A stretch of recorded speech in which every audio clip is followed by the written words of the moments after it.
The spreadsheet had 47 discrepancies. Alara Mancini found the first one at 11:47 p.m. on a Tuesday, 3 days into what her supervisor at the FBI's Financial Crimes Unit had called a routine forensic audit of a shell corporation with possible ties to organized crime.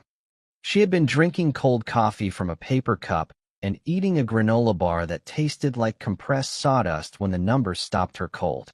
$2,347,819. It was hiding inside a column labeled Miscellaneous Operational Expenses for a holding company called Vontare Capital LLC, based in Delaware, with subsidiary offices registered in the Cayman Islands, Luxembourg, and, curiously, a small town outside Naples, Italy. The number itself wasn't large by the standards of financial crime. Alara had reconstructed the paper trails of men who laundered hundreds of millions through real estate and restaurant chains and art galleries. 2 million was barely a rounding error in the world she worked in. But the way it moved was wrong. It came in on the 14th of each month.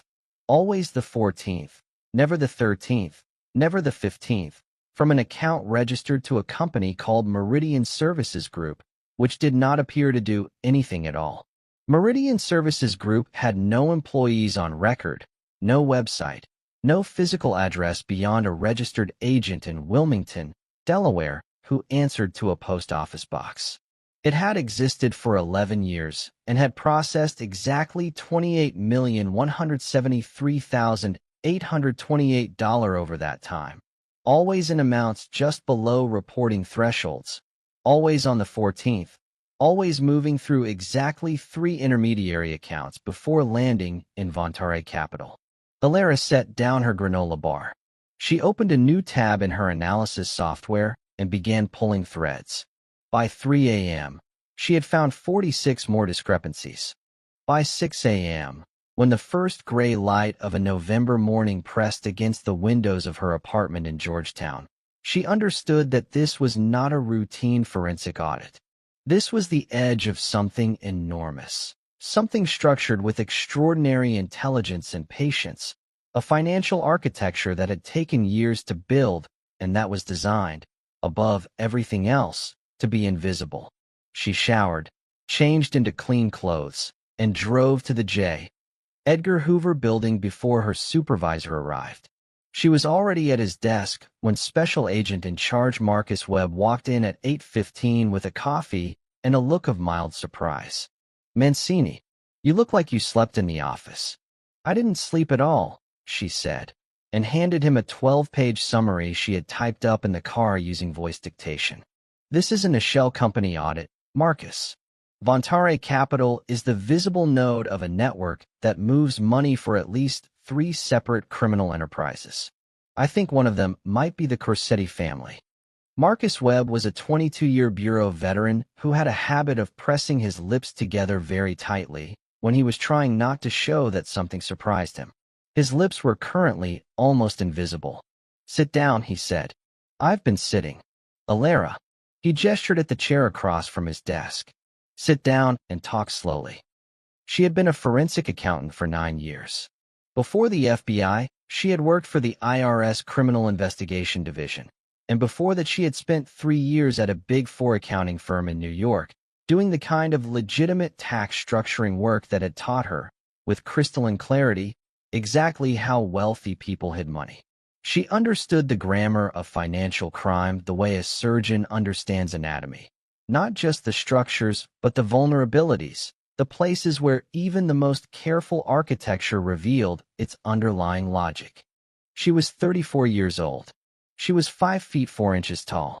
She had dark hair that she wore in a low bun at work and left loose on weekends, and dark eyes that her mother, a first-generation Italian-American from South Philadelphia who had married an Irish-American accountant from Wilmington, Delaware, called your grandmother's eyes. She had never been particularly beautiful in the way that stopped men in the street, but she had a quality of concentrated attention that people found either magnetic or unnerving depending on their own relationship to scrutiny. She was also, though this was something she kept carefully separated from her professional life, The kind of woman who felt things deeply and quietly, who had loved exactly twice in her life, and both times badly, and who had responded to this pattern by throwing herself into work with an intensity that her therapist had called productive avoidance. She had not been to therapy in 2 years. The work, she felt, was sufficient. The Corsetti family, Marcus said, when she had finished presenting her analysis. He had not interrupted once, which was unusual for him. He had also not touched his coffee. You're sure? I'm not sure of anything yet. That's what I'm telling you. But the structure of the layering, the timing cycles, the jurisdictional choices, it has the fingerprints of someone who knows Italian banking law extremely well. The Corsetti family has been moving money through Italian subsidiaries since the 1980s. And the Naples connection. The Naples connection could be anything. It could be. But the registered agent for that subsidiary is a law firm called Studio Legale Ferrante, and Studio Legale Ferrante has appeared 3 times in previous Treasury Department investigations of the Corsetti family's European operations. She slid a single sheet across his desk. I spent an hour cross-referencing. Marcus looked at the sheet. Then he looked at her.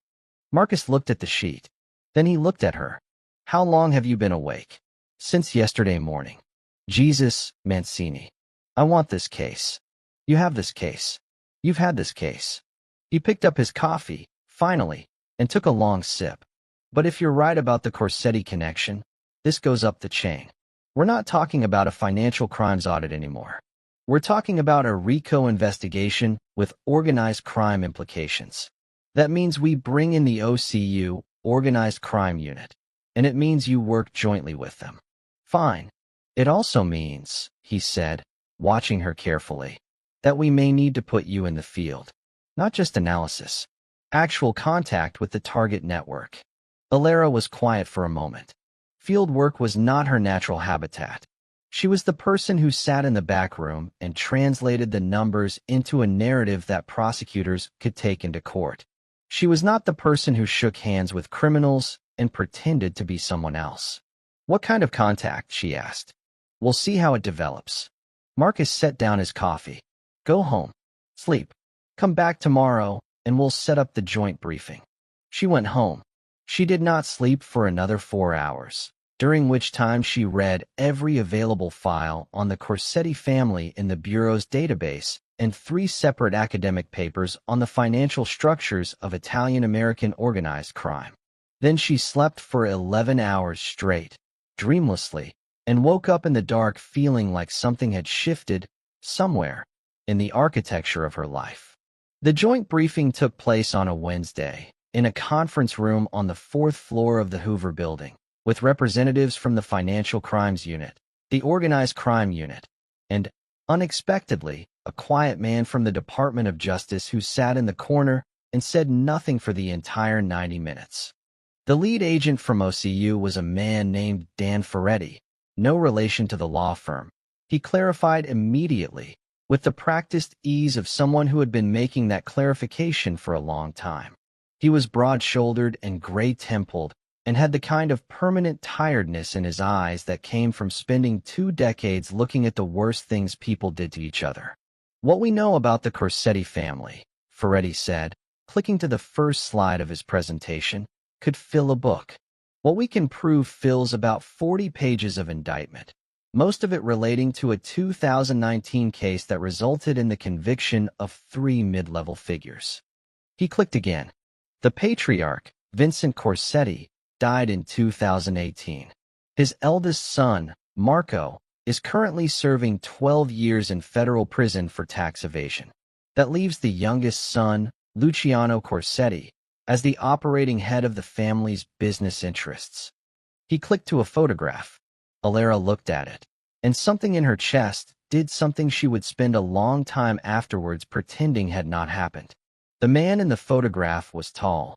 She could tell even from the image, which appeared to have been taken with a long lens from across the street. He was walking with 2 other men, and the photograph had caught him in mid-turn, his face in 3/4 profile, with the particular quality of movement that suggested he was accustomed to being watched and had long ago decided he didn't care. He was wearing a dark overcoat. He was, objectively, extraordinarily good-looking, not in the soft, symmetrical way of magazine covers, but in the harder, more demanding way of a face that had been forged rather than arranged. Dark hair, worn slightly long. A jaw like architecture. Eyes that, even in a surveillance photograph taken from 200 feet away, communicated something she could only describe as contained danger. She looked away from the photograph immediately and wrote the name in her notebook. Luciano Corsetti. How old is he? She heard herself ask. 38, Ferretti said. Educated at Bocconi University in Milan, which is where he distinguished himself in finance and economics. Graduate work at the London School of Economics. He's not the family soldier. He's the family brain, which is why he's never been indicted. In 15 years of running the financial side of Corsetti operations, he has left nothing that would stand up in court. Until now, possibly, Marcus said, glancing at Alara. Until now, possibly, Ferretti agreed. He clicked past the photograph, Alara was grateful, and moved to a network diagram that traced the relationships between 17 different corporate entities. Luciano operates publicly as the CEO of a legitimate investment management firm called Corsetti Meridian Partners. CMP manages approximately $4.2 billion in assets under management across private equity, real estate, and venture capital. It is, by all appearances, a legitimate and highly successful operation. Corsetti Meridian Partners, Alara said slowly. She looked at her notes. Meridian. The company moving funds into Vontare Capital is called Meridian Services Group.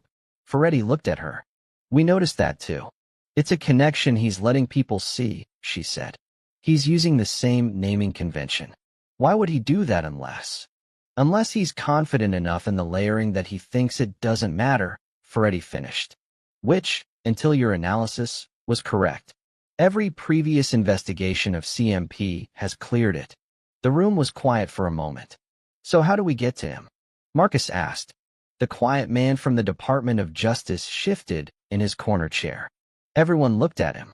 CMP is currently recruiting for a new chief financial officer, the DOJ man said. His voice was mild and unhurried, the voice of someone who was used to saying significant things calmly. The previous CFO left abruptly 6 weeks ago. We believe he became aware of certain aspects of CMP's operations that alarmed him, and he resigned rather than risk exposure. The position has been posted publicly. It would be natural for us to insert an appropriate candidate. The silence stretched. You want me to go in as a CFO candidate, Alara said. We want you to consider it, Marcus said carefully. Your academic and professional credentials, with some modification, would make you an extremely credible applicant. You have the financial expertise to pass any technical scrutiny.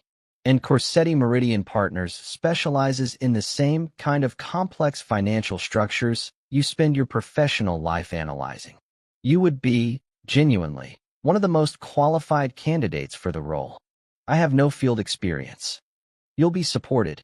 Full technical backup, communication monitoring, a cover identity that will hold up to thorough background checking. Marcus leaned forward. Alara, you found this. You are the only person in this room who can walk into that firm and understand, in real time, what she's looking at. She thought about the photograph, the three-quarter profile, the dark overcoat. What's the timeline? She asked. Her cover name was Elena Russo. The name had been her suggestion. Close enough to her real name that she would answer to it naturally, sufficiently Italian-American to match her actual background and appearance. Her cover story was a version of her real professional history, modified in ways that her support team at the Bureau had spent 3 weeks verifying and backstopping. Elena Russo had worked for 7 years at a private equity fund in Boston, had spent 2 years consulting independently, and was relocating to New York for personal reasons unspecified. The interview process for the CFO position at Corsetti Meridian Partners took 6 weeks and involved 4 separate rounds, each one more technically demanding than the last. She spent those 6 weeks simultaneously preparing for the interviews and continuing her forensic analysis of the Vontare capital documents, working 12-hour days and sleeping in the narrow space that remained. Her handler, a steady and meticulous agent named Patricia Choi, checked in with her every morning and every evening. She passed the first round with a written assessment.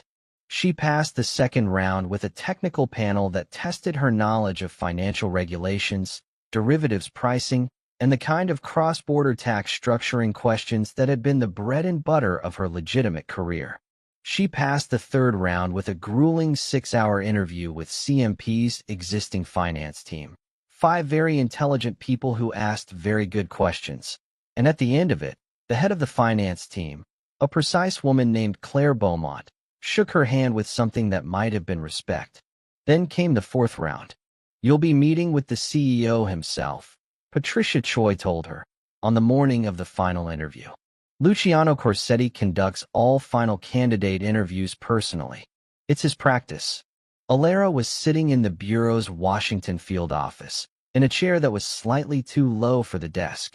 She was wearing the kind of suit she had bought specifically for this operation, a charcoal Armani that fit her like it had been made for her, because her technical team had insisted she look the part, and the part required a certain level of sartorial authority. What do I need to know? She asked. He's highly intelligent, obviously. He has an instinct for people. Several former associates have commented on it. He asks unexpected questions. Patricia paused. He also has a tendency to test people. Nothing inappropriate. He keeps everything professional. But he will test you. Test me how? By giving you information to see what you do with it. By making statements that aren't quite accurate to see if you'll correct him. By watching how you handle silence. Patricia looked at her directly. The thing is, Elena, you're not pretending to be something you're not. You're an extraordinarily qualified financial professional. In this interview, just be that. Let the rest follow. Elena nodded. She was not particularly nervous. This surprised her slightly. She had expected to be more frightened than she was. But the discipline of the preparation, the weeks of becoming Elena Russo, had done something that she could only describe as a settling. She knew what she was walking into. She knew what she was looking for. She had faced down numbers that told terrible stories, and she had told those stories in federal court under cross-examination, and she had never flinched. This was just another kind of numbers. She took a car to Midtown Manhattan, to the glass tower on Park Avenue that housed Corsetti Meridian Partners on the 31st floor, and she rode the elevator up in a silence that felt, for reasons she couldn't name, like the silence before something irreversible. The reception area of CMP was beautiful in the way of places that spent money to not look like they were spending money. Raw concrete columns and warm walnut paneling and art that was good enough to be significant without being showy. The receptionist was efficient and welcoming. She was offered espresso, which she accepted, because she was, after all, Italian-American on both sides, and this was a detail that might matter. She waited 8 minutes. Then a door opened, and Luciano Corsetti walked into the reception area. She had studied the surveillance photograph for hours. She had built a complete mental model of what he would look like in person, told herself the photograph had flattered him, prepared herself for the ordinary flatness of a real human face compared to the constructed significance of a profile image. She had not prepared herself adequately. In person, he was taller than she had estimated, well over 6 feet, and he moved with the contained, unhurried ease of someone who had never, in his entire adult life, been rushed by anyone.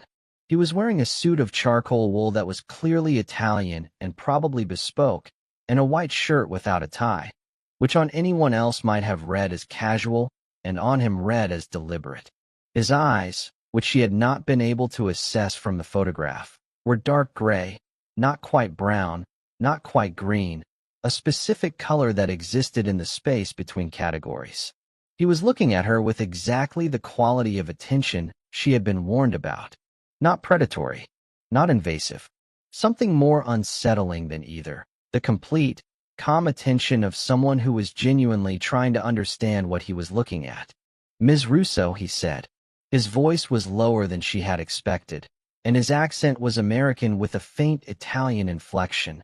The legacy, she knew, of a childhood divided between Brooklyn and Naples. He extended his hand. Luciano Corsetti. Thank you for coming back. She shook his hand. She kept her grip firm and her gaze direct, and she told herself, with the focused discipline of 9 years of professional practice, that her pulse was behaving normally. Thank you for having me, she said. I've enjoyed the process. Your finance team is impressive. They are. He held the handshake for exactly the right amount of time, not abbreviated, not extended. Come in. His office was at the corner of the building, with 2 walls of glass that looked north toward Central Park and east toward the East River, a view that on a clear November morning was almost aggressively beautiful. His desk was large and uncluttered. There were books on the shelves, real books, she noticed, not the decorative spines that wealthy offices sometimes use to suggest intellectual engagement, and a single painting on the interior wall, an abstract in deep blues and ochres that she recognized, with a jolt, as a significant work by a mid-century Italian painter whose pieces rarely came to market. He gestured her toward a seating area, 2 chairs, and a low table, the kind of configuration designed for conversation rather than interrogation, and sat down across from her with the posture of a man who was comfortable in his own body and had never found a reason to be otherwise. I've read your file, he said. I'd be surprised if you hadn't. Something shifted very slightly in his expression. Not a smile, too controlled for a smile, but a small upward pressure at the corners of his mouth that acknowledged, without conceding anything, that the response had been appropriate. Your work at Vickers Partners, he said, naming the Boston private equity firm that formed the backbone of her cover identity. You restructured their European reporting framework in 2021. The SEC filed a comment letter on the structure. They did. We responded, and the structure was approved. She had spent 40 hours mastering every detail of the Elena Russo file. The comment letter concerned our treatment of certain performance allocation mechanics. It was a legitimate question, and we had a legitimate answer. The SEC doesn't always agree with legitimate answers. No, but they agreed with ours, which is why the structure is still in use. She paused. I'm assuming you verified the details of my response. He looked at her steadily. Why would you assume that? Because you're thorough, she said. Your due diligence process is thorough. Your interviews are thorough. You don't hire people without understanding exactly who they are. And a company at your stage of development needs a CFO whose technical judgment is beyond question. She held his gaze. So I'm assuming you verified everything I've told you, and I'm comfortable with that, because everything I've told you is accurate. The silence lasted approximately 4 seconds. You're not nervous, he said. It wasn't quite a statement and wasn't quite a question. I'm appropriately calibrated, she said. I want this position. That creates a certain pressure. But I've been in enough high-stakes professional situations to know that anxiety is rarely useful and usually visible, and I'd prefer to be useful rather than anxious. This time the expression was, unmistakably, a smile, brief, contained, and somehow entirely disproportionate to its brevity and its effect on her. Tell me, he said, leaning forward slightly with his forearms on his knees, what you would do in your first 90 days. She told him. She spoke for 12 minutes without notes, laying out a systematic approach to internal financial controls, reporting structures, cross-border compliance, and the specific regulatory environment of an asset manager operating across multiple jurisdictions. She was specific and she was accurate, and she knew, very good. He listened without interrupting. His gaze didn't move from her face. When she finished, there was another silence. Our previous CFO, he said, raised concerns about certain aspects of our European fund structures before he left. This was, she understood immediately, the test. An unverified piece of information, delivered neutrally, designed to see how she responded. What had the previous CFO actually said, and to whom, was something CMP should not have disclosed to a job candidate. Responding as though the disclosure was normal would signal either credulity or a lack of professional judgment. "I'm not sure that's something you should be sharing with me at this stage," she said. "If there are compliance concerns associated with the CFO role, that's material information for a candidate, and it should go through appropriate disclosure channels, not an interview conversation. And if you're testing whether I'll run with unverified information, I won't." For seconds of silence. "You're right," he said. "On both counts." He stood up. The interview, she understood, was over. He walked her to the door of his office and stopped with his hand on the doorframe, not blocking her path, just pausing, and looked at her with an expression she would spend a great deal of time afterwards trying to name. "We'll be in touch, Ms. Russo," he said. "I look forward to it."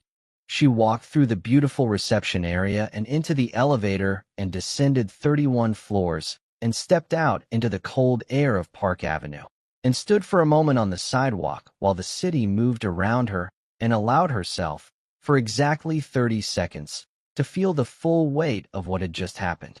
Then she put it away and took out her phone and called Patricia Choi. "How did it go?" Patricia asked.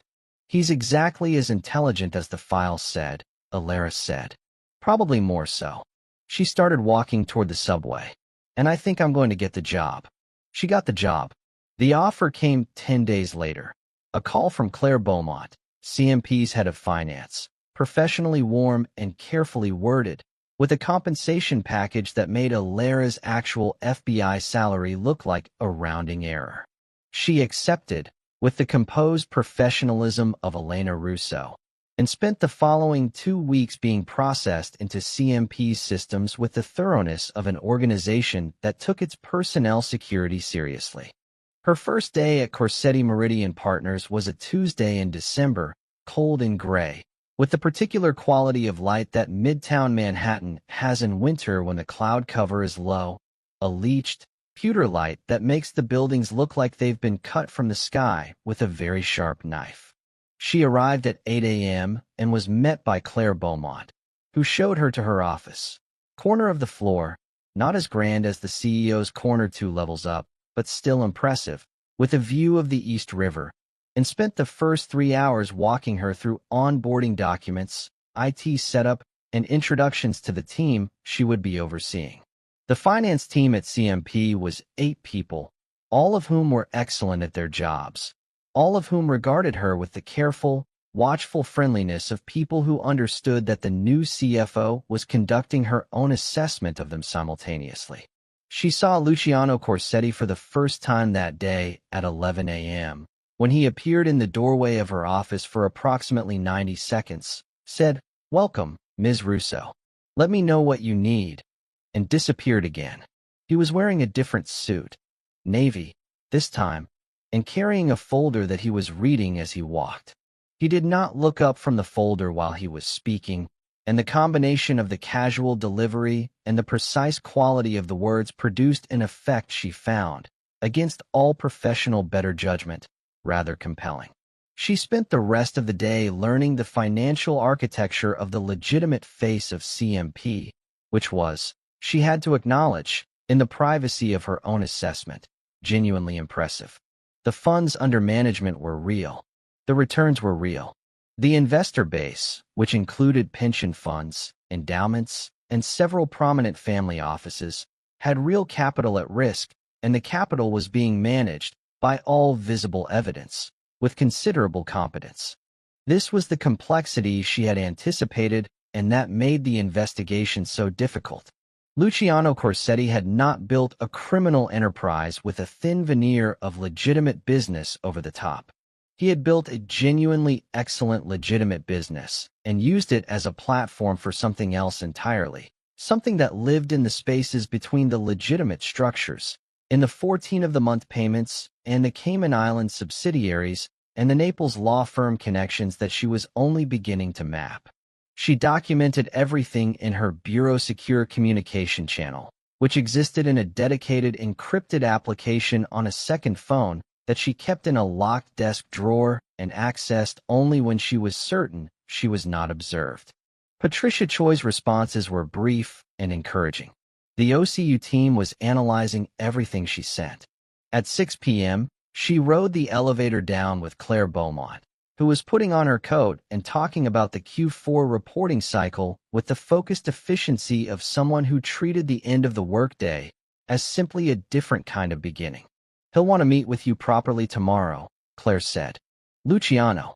He does a weekly Monday meeting with the CFO, internal strategy, portfolio review, anything that needs his direct input. But since you're starting on a Tuesday, he'll probably move it to Wednesday this week." "That works for me. Claire paused, seeming to choose her words. "He runs a specific kind of meeting. Very direct. He doesn't like information packaged. He prefers to get the raw data and draw his own conclusions.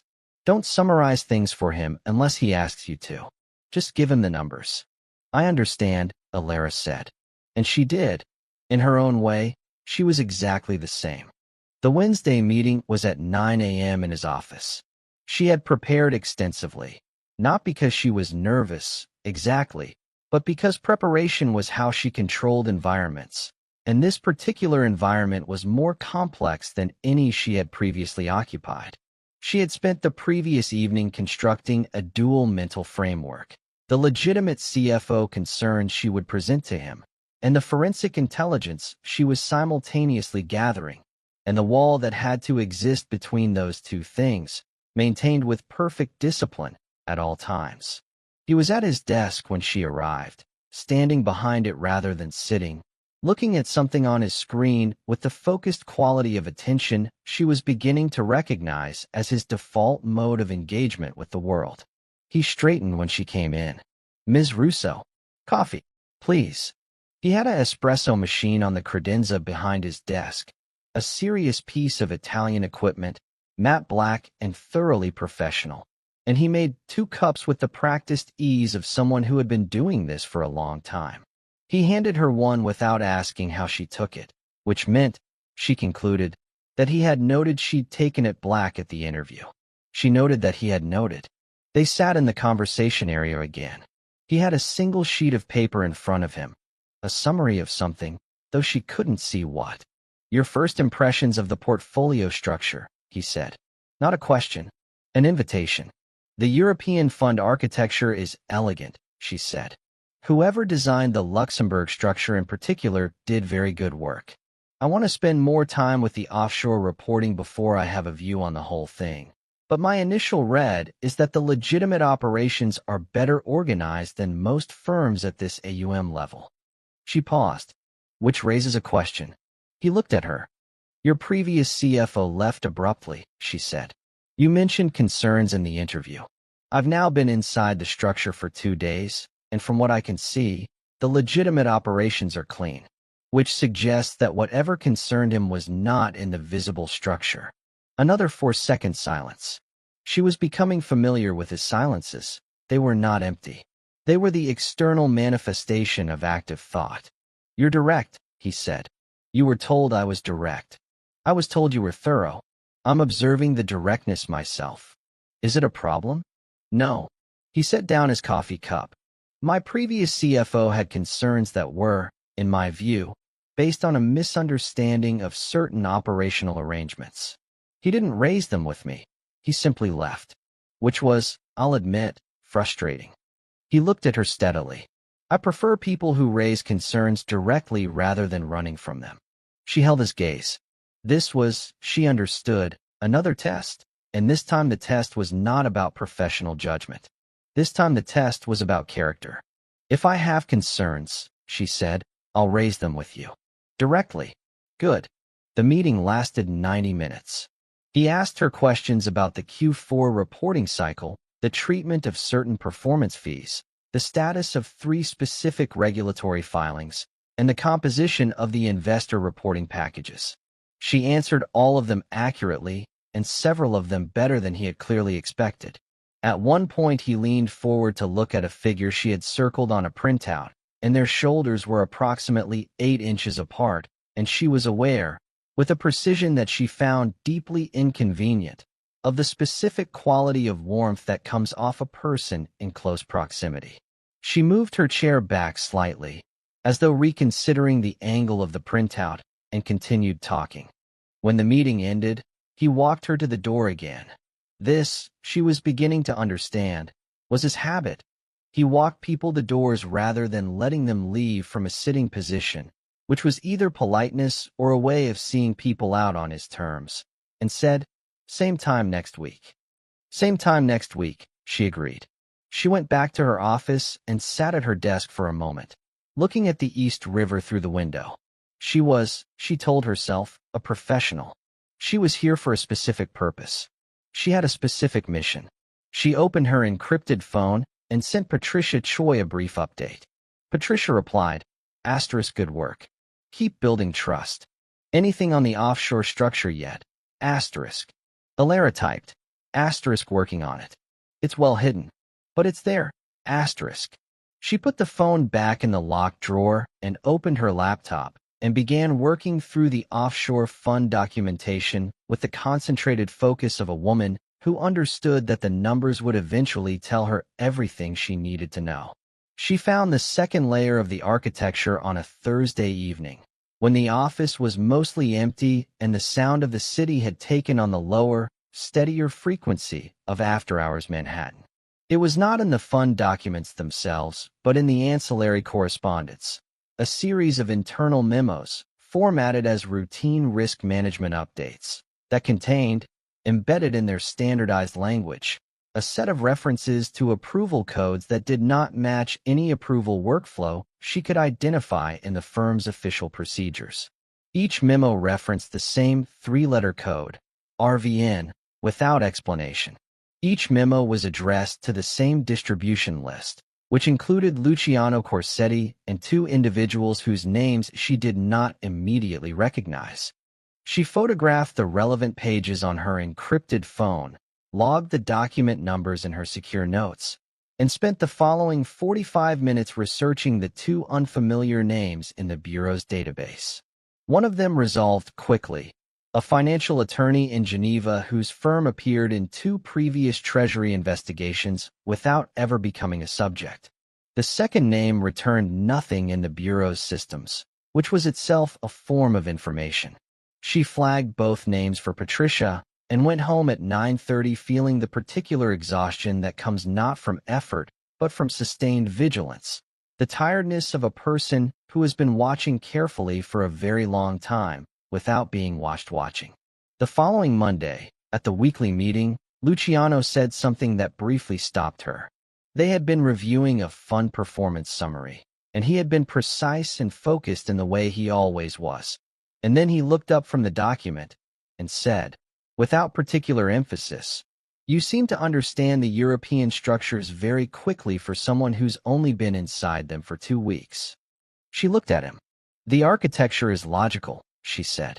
"Once you understand the underlying principle, the specific implementations follow. Most people take longer. I'm not most people." He held her gaze for slightly longer than was strictly necessary for the exchange. Then he returned to the document.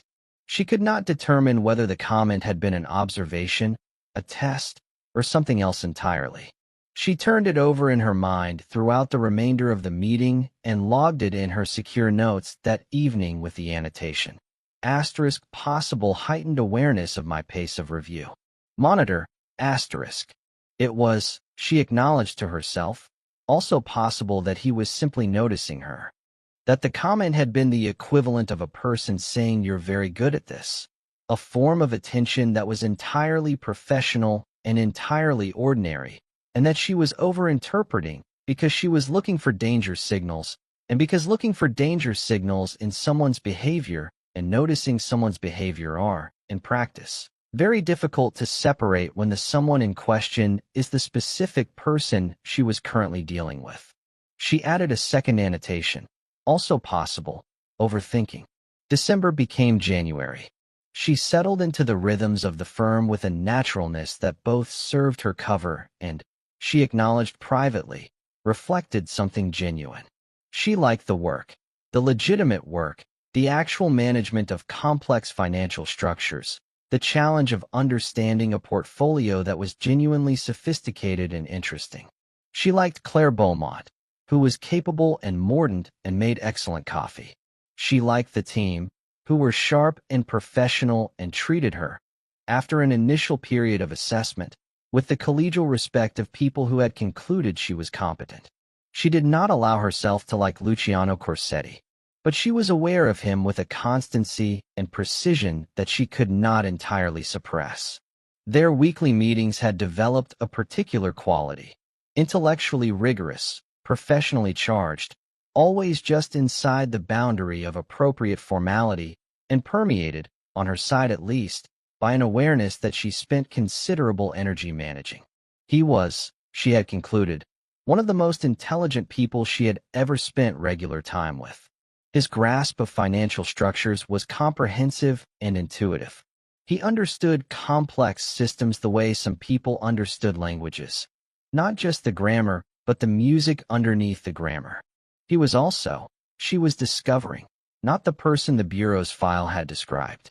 The file had described a ruthless criminal intelligence, a man who had inherited a criminal empire and expanded it with cold efficiency, who used his legitimate business as cover for money laundering and organized crime operations. And she knew, she had the evidence, or the beginnings of it, that this was true. But the man who appeared at the Monday meetings and occasionally appeared in the corridor outside her office, and once appeared in the firm's kitchen at 7 a.m. when she had come in early and made himself an espresso and asked her, with what appeared to be genuine curiosity, what she was reading, that man was not reducible to the file description. The kitchen encounter had lasted approximately 12 minutes and had produced, in her, an unsettling intimacy of the ordinary kind, the kind that comes not from significant conversation, but from small, unrepeatable details. He had been in the kitchen before the rest of the office arrived, in a suit already, reading something on his phone with the focused quality he brought to everything. She had been making coffee, standing at the machine in the morning quiet, aware of him in her peripheral vision with the same awareness she always had in his vicinity and that she always managed. "What are you reading?" he had asked, without looking up from his phone. "A paper on shadow banking regulation in the European Union," she said, germane to the Luxembourg Structure Review. He had looked up then, with an expression that she had needed a moment to categorize. It was, she concluded, genuine interest, the kind that appears without social calculation. Gorton and metric? She had been mildly surprised. "I was going to read that one next. This is Potsar. The 2011 paper, or the revised version?" 2014. He had nodded, as though this confirmed something, and had gone back to his phone, and then after a moment had said, without particular emphasis, "His framework for understanding dealer bank intermediation changed how I thought about a particular set of risk exposures in the portfolio. There's an implication in the third section that most people miss." She had looked at him. He was still reading his phone. "Which implication?" she asked. He told her. He was right.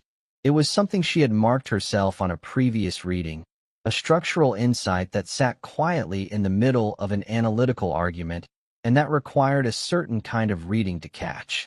They had stood in the kitchen and discussed a 2014 academic paper on shadow banking for 9 minutes, while the rest of the office arrived in ones and twos around them.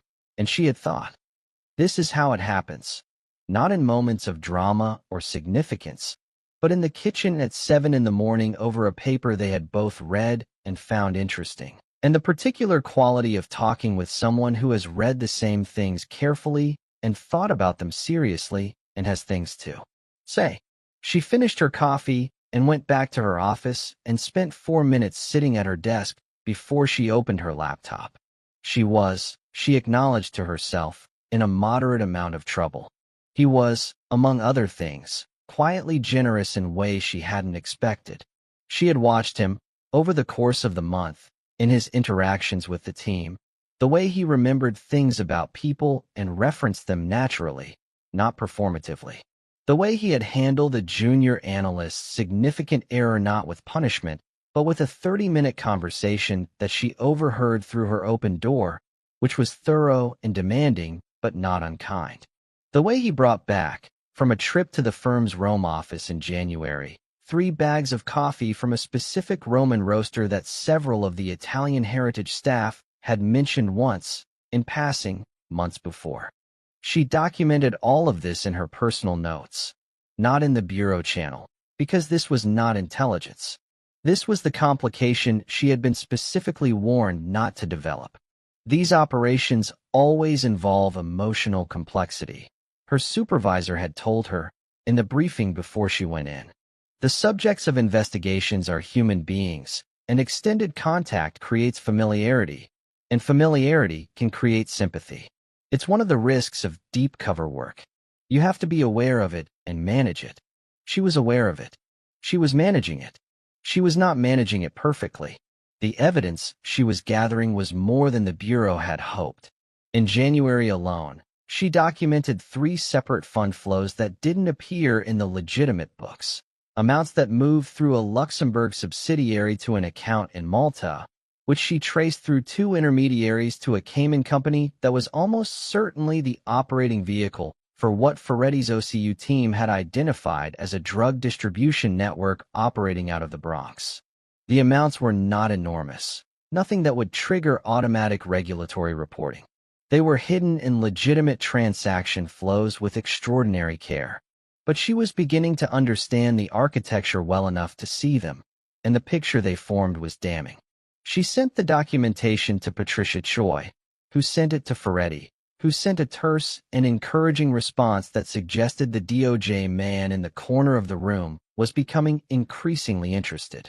She was also, simultaneously, becoming increasingly uncomfortable, because she was building a case that would, if it succeeded, result in the federal indictment of a man she had dinner with on a Thursday evening in January, when CMP's investor relations team hosted a client event and the seating arrangement placed her next to Luciano Corsetti for 2 hours.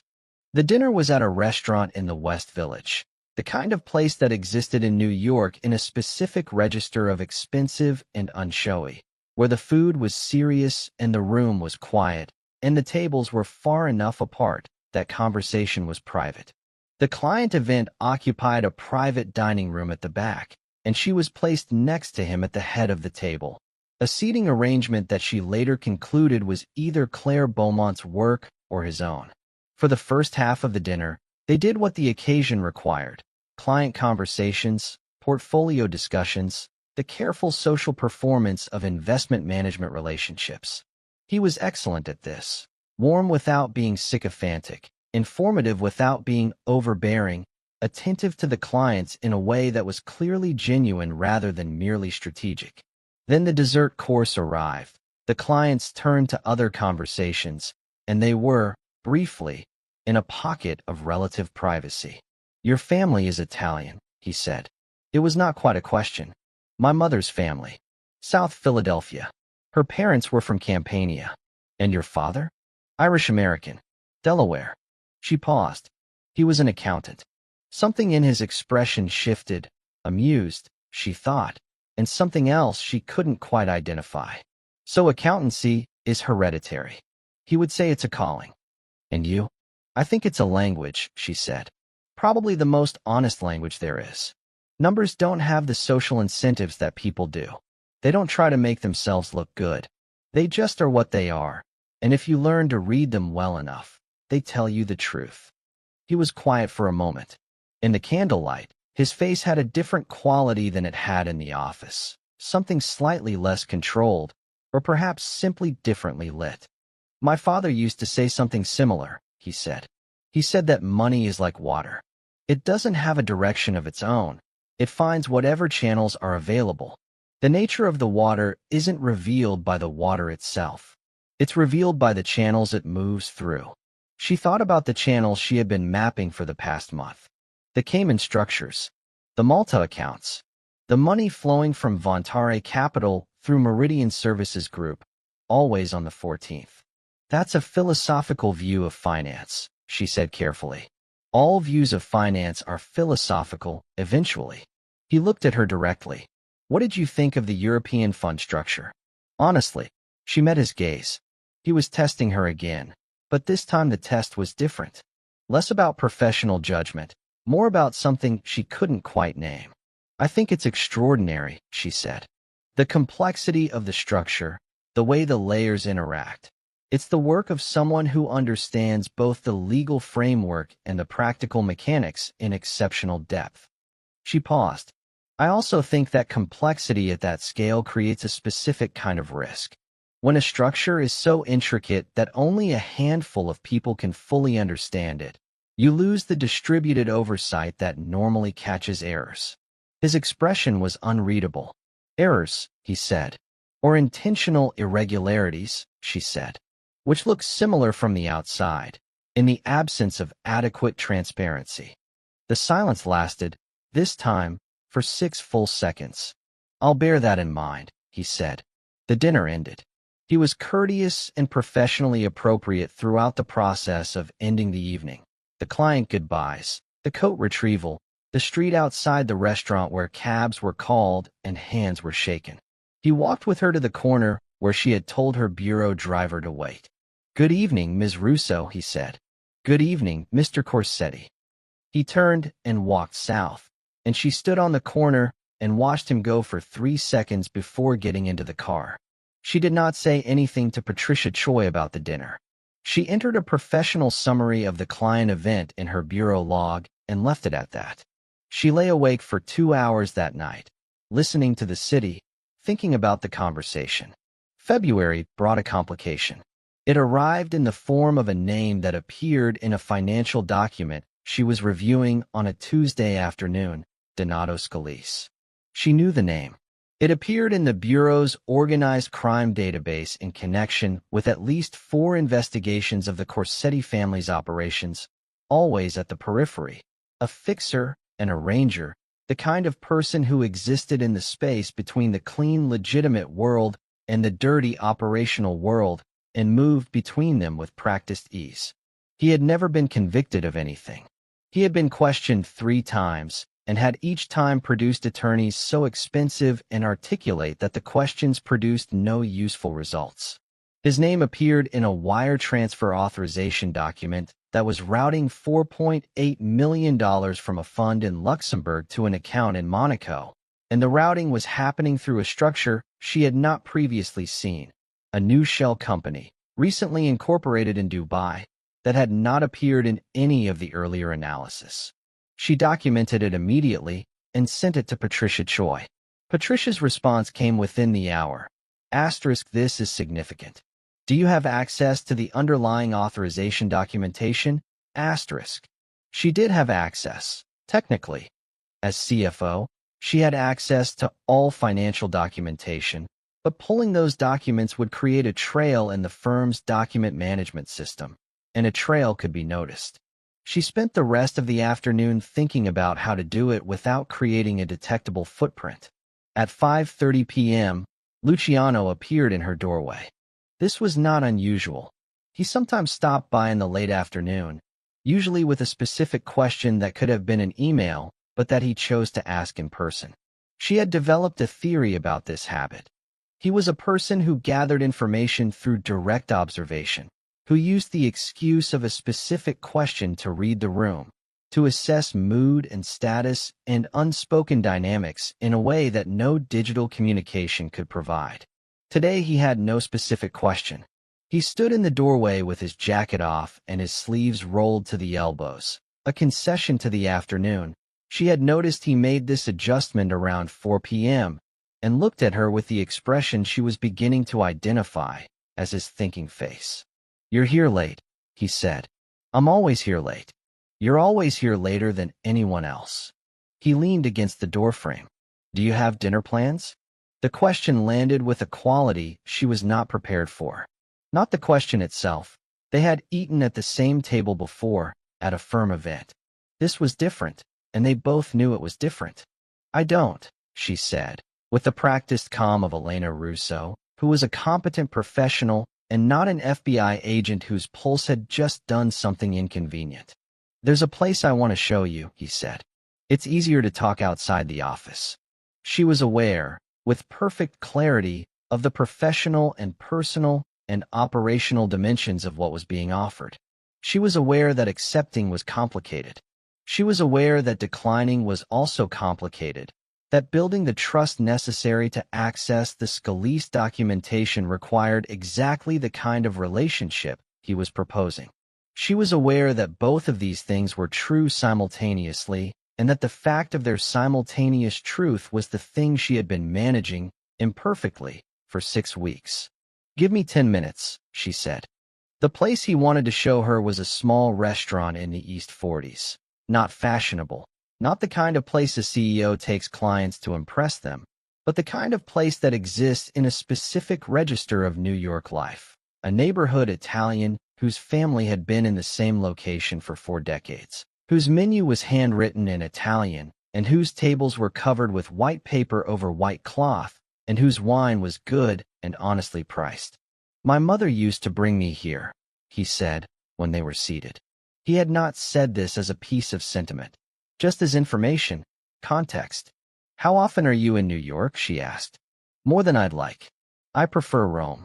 He looked at the menu, though she suspected he had it memorized. "But the firm is here, and certain relationships require presence." "What kind of relationships?" He looked up from the menu. "The kind that require you to be in the room." She understood this to mean something more than business relationships, but she did not press it. The evening was different from the investor dinner. Without the professional context, without the client performance, something in both of them had adjusted slightly, not dropping, exactly, but becoming less precisely managed. He talked about Rome with a warmth that was genuine and that produced, in her, an involuntary pang of recognition. She had grown up hearing her mother's family talk about the south of Italy with exactly that quality of feeling, the particular Italian relationship with place that is less nostalgia than an ongoing conversation. She talked about Philadelphia with a carefulness that she was aware of but could not entirely suppress. Elena Russo was supposed to be from Boston, not Philadelphia, but her mother's family was genuinely from South Philadelphia, and some of the details she had been carrying around for 34 years were not easy to redirect. "You seem like a person who's carrying something," he said, at some point in the middle of the second glass of wine. The sentence landed with the accuracy of someone who had been watching very carefully. "What kind of something?" she said.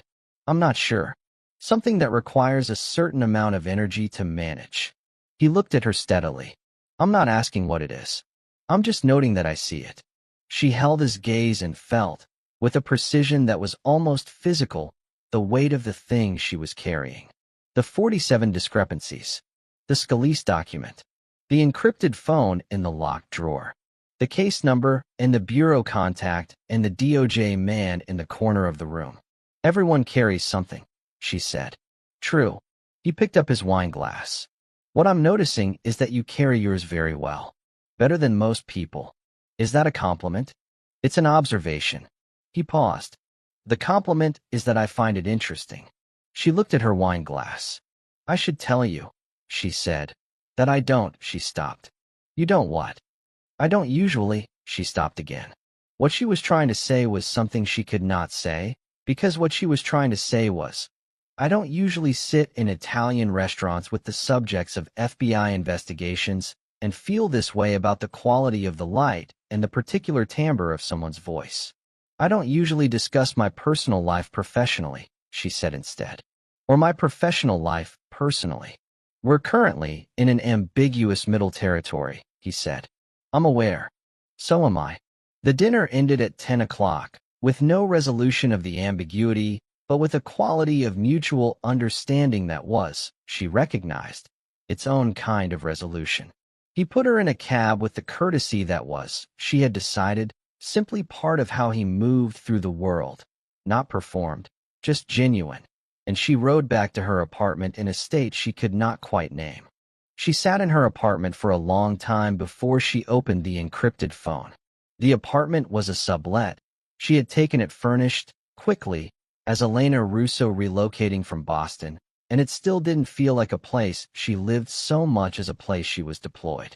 The bookshelves held the books she had chosen to bring, arranged with a tidiness that reflected the operative's instinct for controlled environments rather than the person's genuine relationship with books.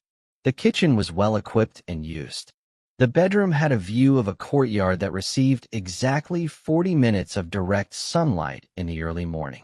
She sat at the kitchen table and thought about what had just happened and tried to separate the threads of it into their constituent parts: professional, personal, operational, with the analytical precision she brought to financial structures and that she was finding, tonight, somewhat less reliable than usual. The professional thread. She had maintained cover through a dinner that had moved into personal territory. She had not disclosed anything. She had gathered no direct intelligence, but the relationship was deepening in ways that were operationally useful. The dinner, professionally assessed, was a success. The personal thread. She had spent 2 hours in an Italian restaurant in the East 40s with a man who looked at her as though she were a question worth answering. And he had said, "I find it interesting," in a voice that produced a quality of sensation she had not experienced in a sufficiently long time that she had apparently lost her defenses against it. The operational thread. She was building a case that would result in the arrest and prosecution of the man who had just put her in a cab. Every conversation she had with him, every dinner, every exchange in the weekly meeting, was documented in her bureau log and transmitted to a team that was using it to construct an indictment. She was, in the most precise sense, betraying his trust in service of her actual mission, and his trust was something she had spent the past 6 weeks working to earn, and she had earned it, and now she was using it. These 3 threads did not resolve into a single coherent feeling. She typed to Patricia Choi, * request for a check-in meeting. Tomorrow if possible, *. You're developing feelings for the subject, Patricia Choi said. She said it without accusation or alarm, with the calm directness of a woman who had seen this before. I didn't say that. You asked for an emergency check-in at 11 at night. You've never done that before. Patricia looked at her across the small table in the bureau safe house in Murray Hill. What happened? Alara told her about the dinner. Not all of it. Not the quality of his voice, not the specific sentence about carrying something, but the facts of it, accurately reported. Patricia listened without interrupting.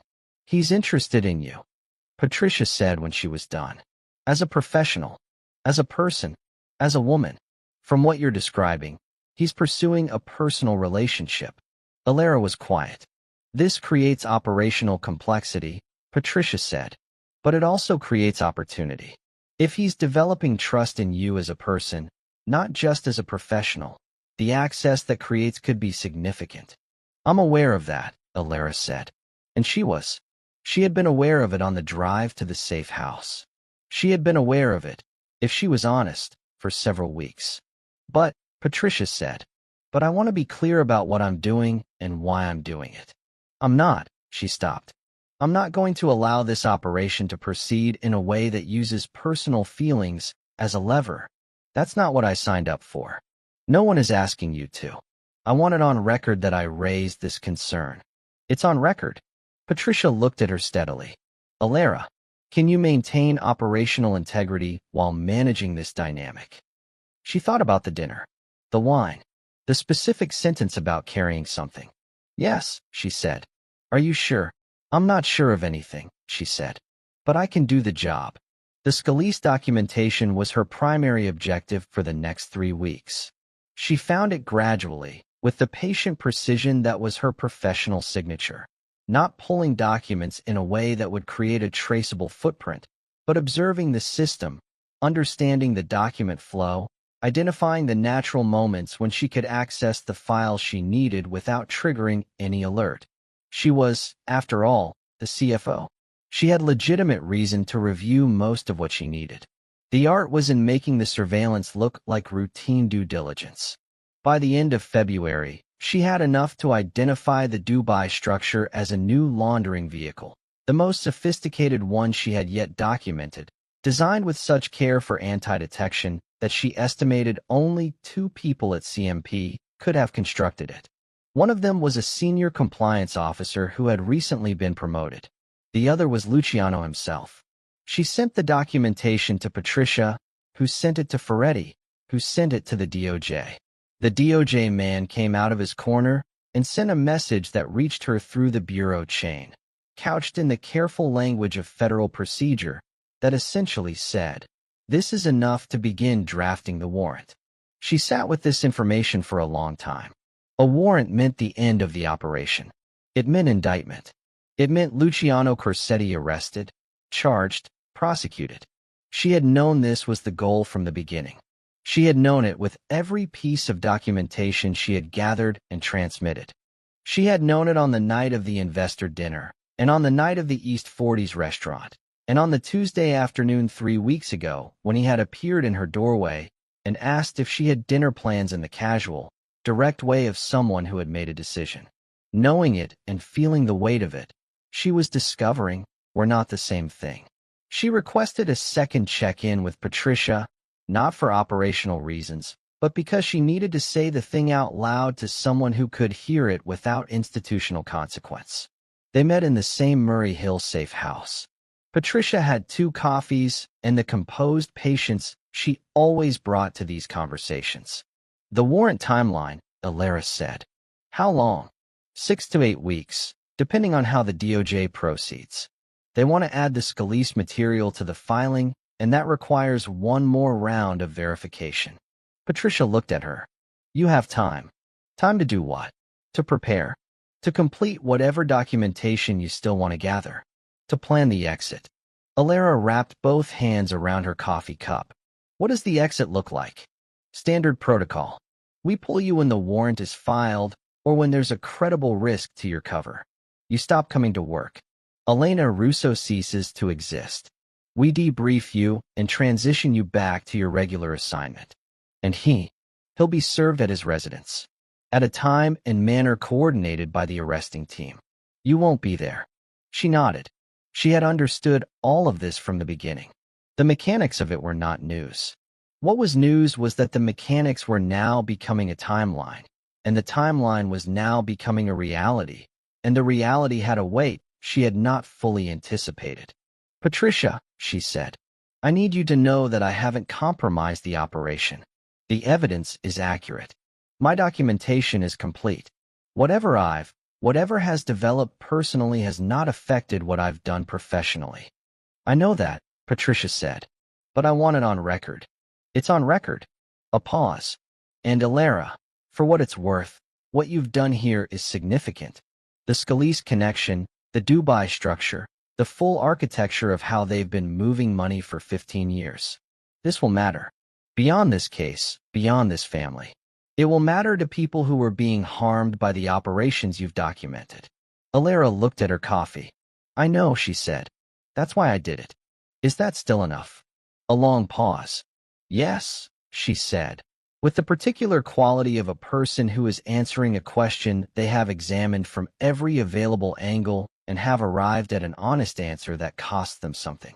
"Yes, it is." She went home that night and stood at the window of her apartment and looked at the lights of the city for a long time. Then she called her mother, which she did every Sunday and sometimes on random weeknights when she needed to hear a voice that knew her completely. Her mother talked about South Philadelphia and about her cousin Angela's new baby and about a television program she was watching, and Alara listened and made appropriate responses and felt, with a clarity that was both painful and clarifying, the full distance between who she was and who she was pretending to be. "You sound tired, sweetheart," her mother said. "I'm fine, Mom. You always say you're fine." "I am fine. Are you eating?" "I'm eating."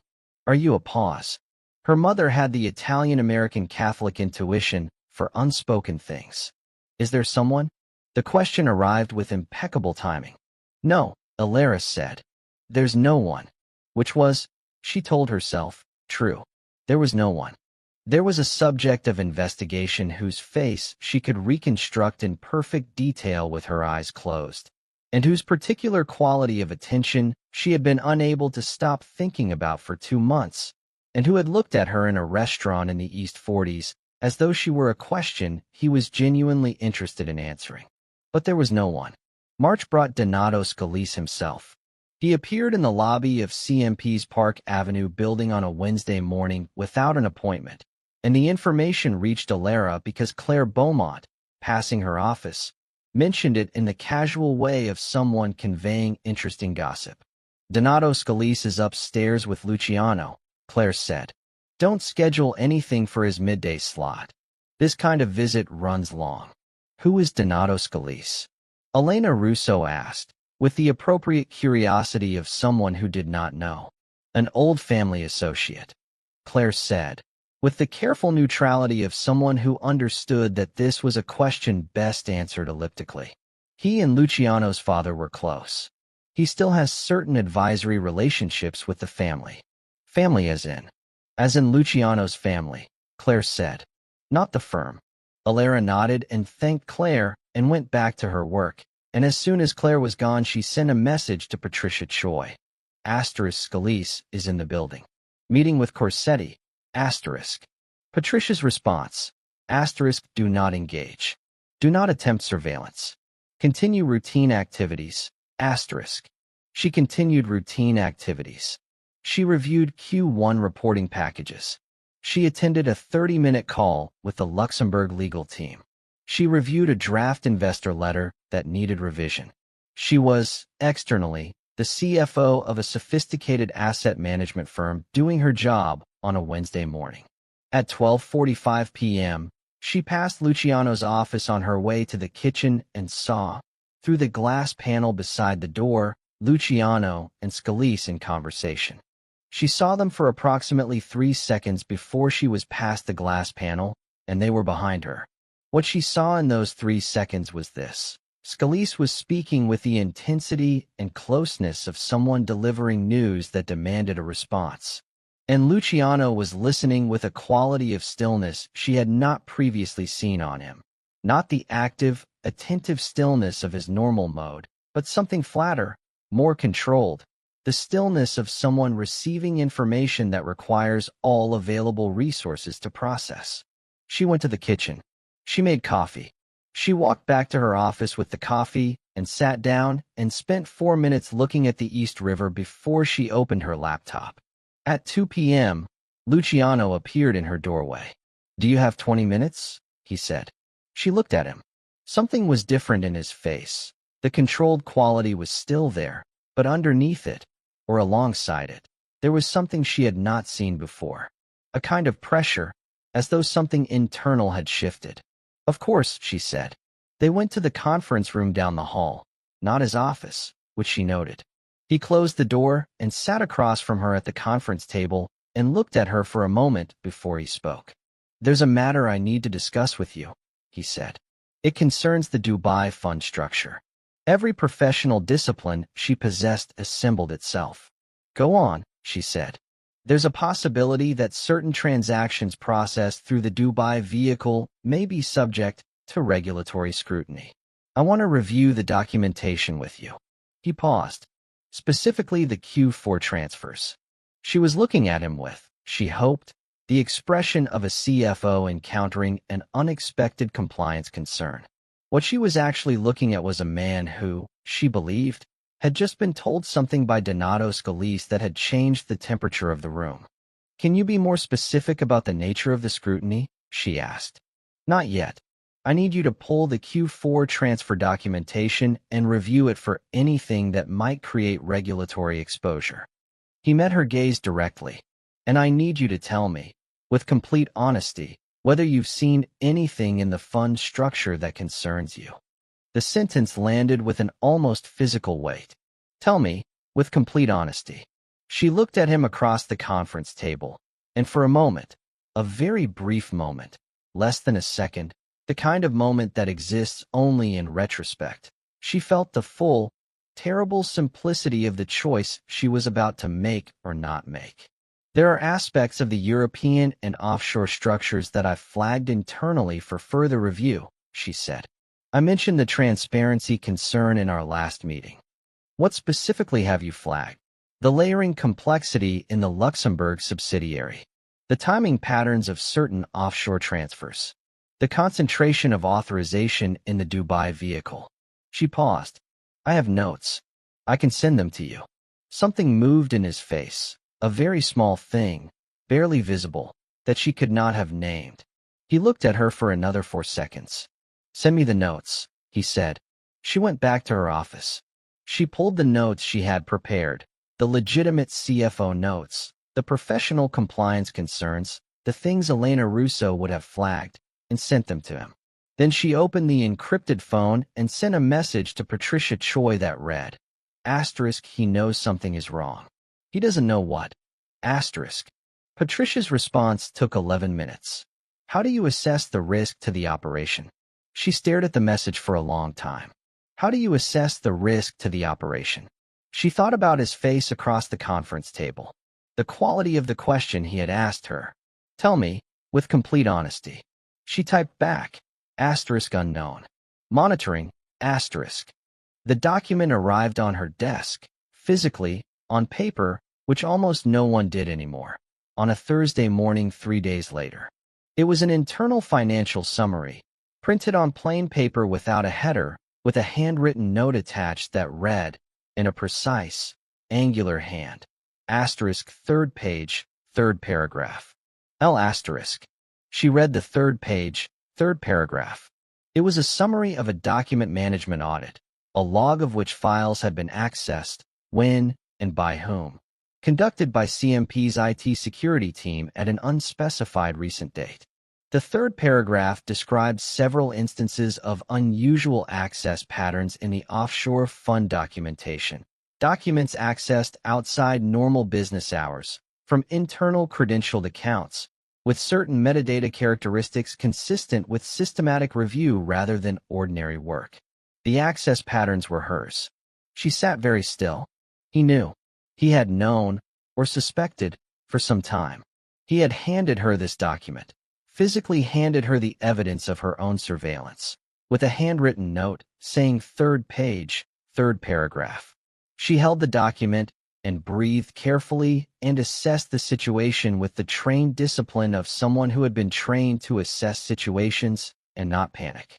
He knew she had been reviewing the offshore documentation systematically. He did not necessarily know why.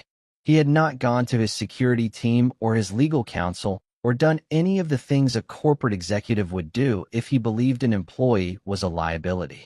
Instead, he had walked the evidence to her desk himself and left it with a note. L, which meant one of several things.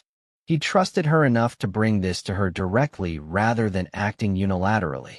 He was testing her response. He was warning her, for reasons she could not yet assess, or some combination of all three.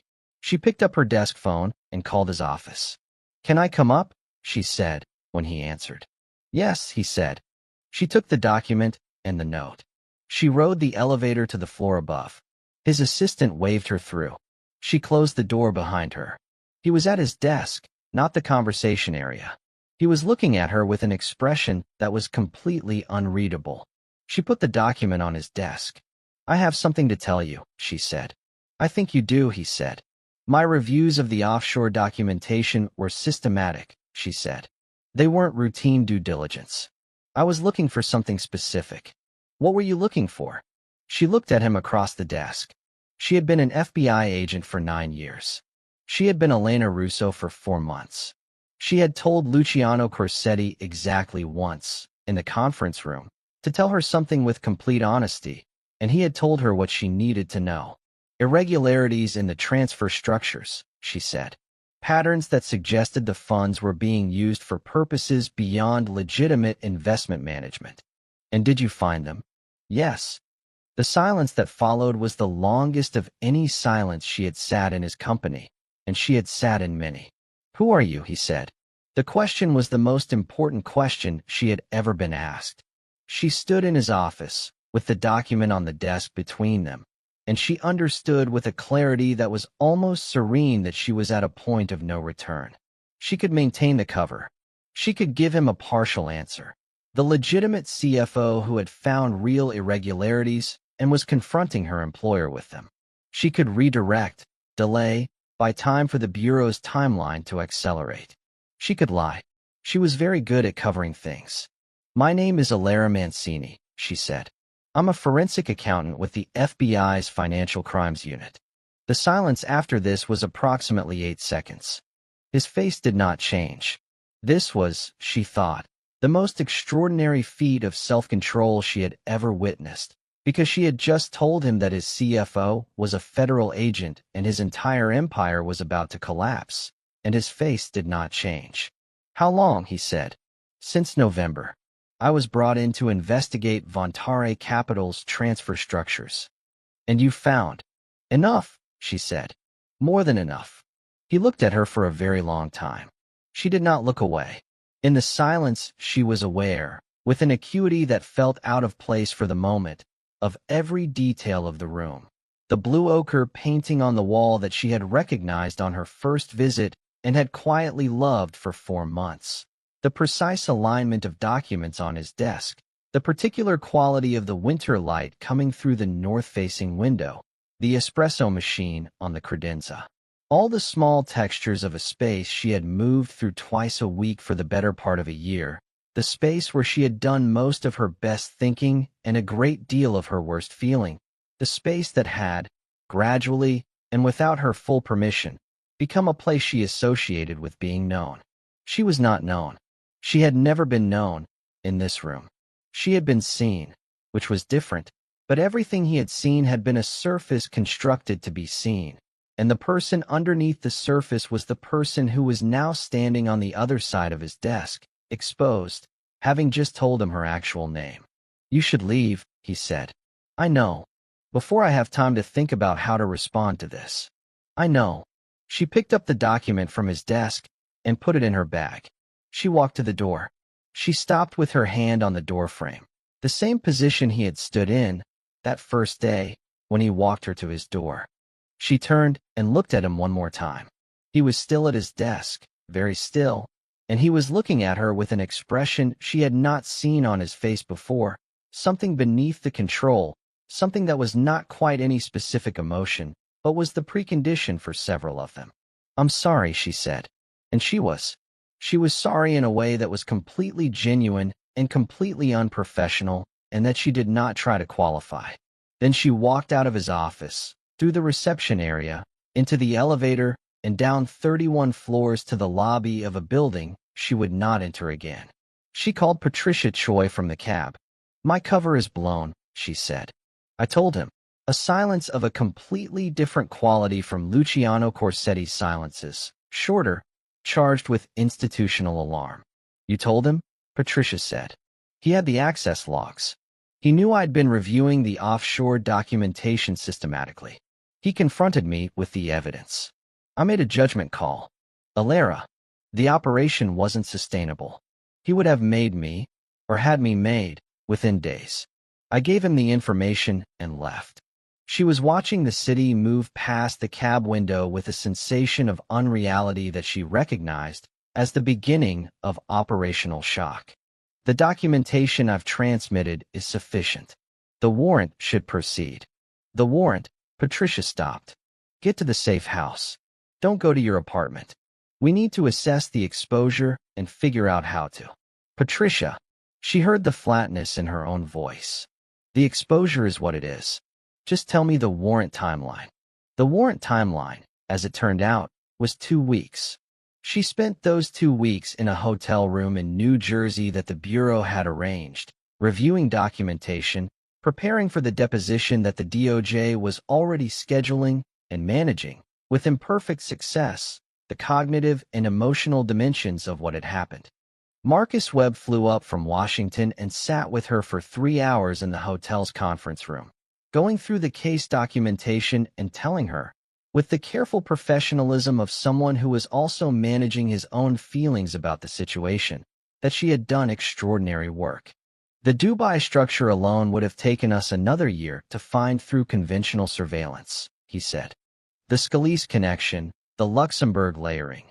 This is the most comprehensive financial documentation of Corsetti family operations we've ever assembled." "Good," she said. "You should be proud." "I know." She was not. She acknowledged privately, feeling pride as her primary emotional register. She was feeling the specific quality of pain that comes from doing the right thing and finding that the right thing does not feel the way you expected it to feel.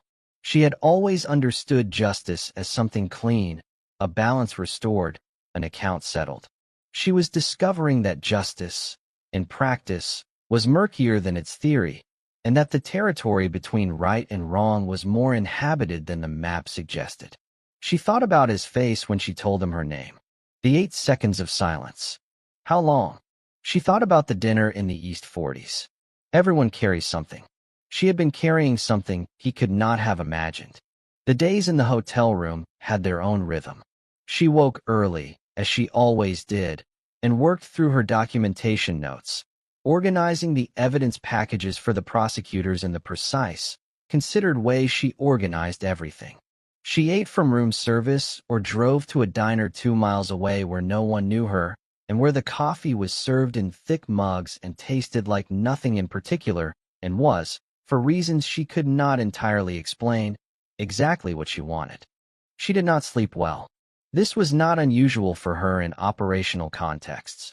Her sleep had always thinned under sustained pressure, the way certain fabrics thin with repeated handling, still functional, but transparently so.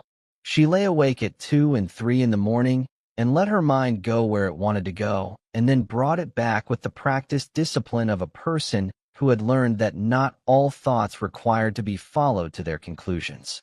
She went to confession on a Thursday at a Catholic church 3 blocks from the hotel.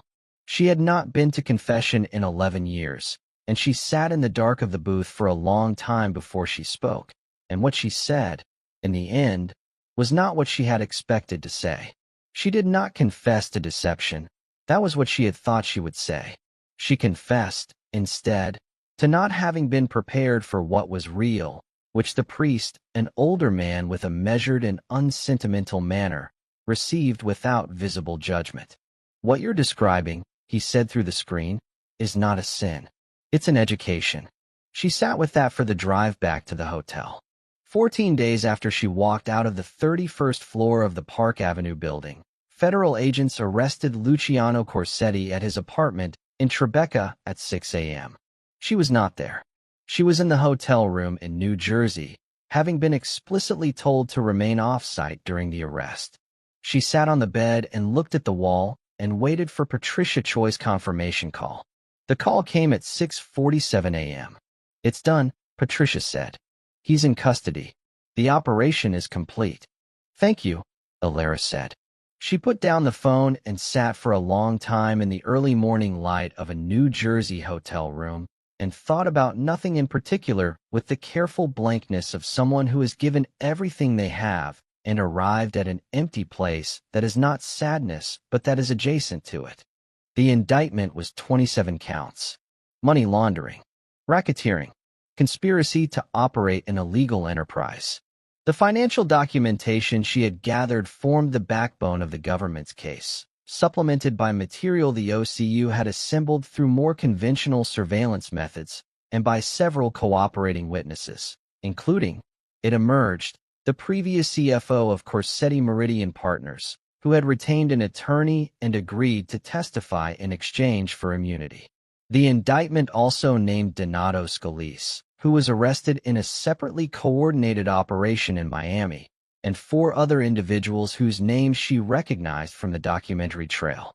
She learned all of this from Marcus Webb and from the news coverage that followed the arrest, which was substantial because the Corsetti name was known, and because the scale of the financial architecture she had uncovered was the kind of story that engaged people who might not otherwise follow white-collar crime. She was not named publicly. Her cover identity, Elena Russo, was referenced as an undercover federal investigator, without further detail. The Bureau was careful about protecting her identity, both for her safety and for future operational use. She was on administrative leave, with full pay, pending the completion of the initial deposition phase of the prosecution. She went back to her apartment in Georgetown and took long walks and cooked meals that she mostly ate and talked to her mother on the phone and read books and waited for something to settle in her chest that was not settling at a rate she found satisfying. On the second week of leave, her personal cell phone, not the bureau line, not the encrypted phone, but the phone that existed as a Lara Mancini and had been quietly suspended for the duration of the operation, rang with a New York number she did not recognize. She almost didn't answer. Elena, Claire Beaumont said.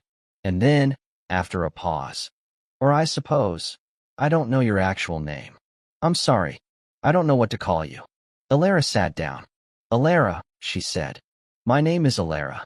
I got your number through. It doesn't matter how. Another pause. Claire Beaumont, she had observed over 4 months, was not a person who paused. She was direct and efficient and moved through professional situations with the precision of someone who had spent 2 decades in the industry. The pauses were a measure of the territory she was trying to navigate. I wanted to ask about the team, specifically about how, about whether the case will, whether they'll be implicated in anything. The team, Alara said. The finance team. The 8 people who worked for you. A pause. For her. For Elena. I know you were gathering evidence. I need to know if any of them are in legal exposure. Alara sat with this for a moment.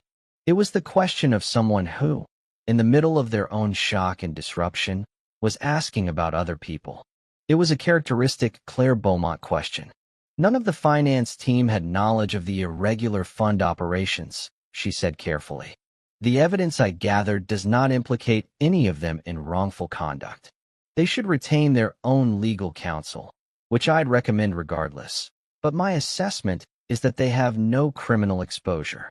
A long exhale on the other end of the line. Thank you, Claire said.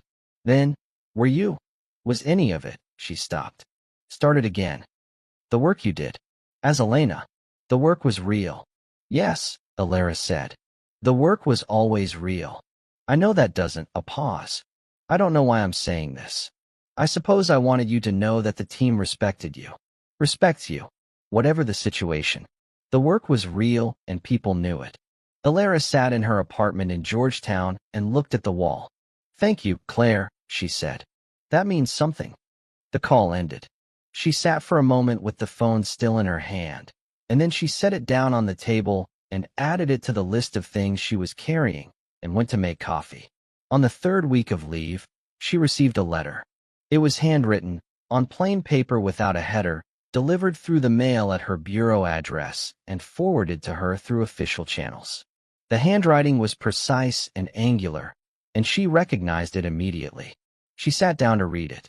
Ms. Mancini, I have had the opportunity, over the past several weeks, to review the situation with whatever clarity is available to a man who has been informed, in the span of a single conversation, that the person he trusted most professionally and found most interesting personally is a federal agent who has spent 4 months collecting evidence against him. I want to say first that I understand what you did. I do not mean that I forgive it or that I excuse it. I am still working through my own response to those questions, and I suspect I will be for some time. But I understand it. You believe in what you do. You believe that the law exists for reasons, and that those reasons matter. I have spent my entire adult life believing something similar and acting in a way that contradicted the belief, which is perhaps the most honest thing I have admitted to anyone. Asterisk.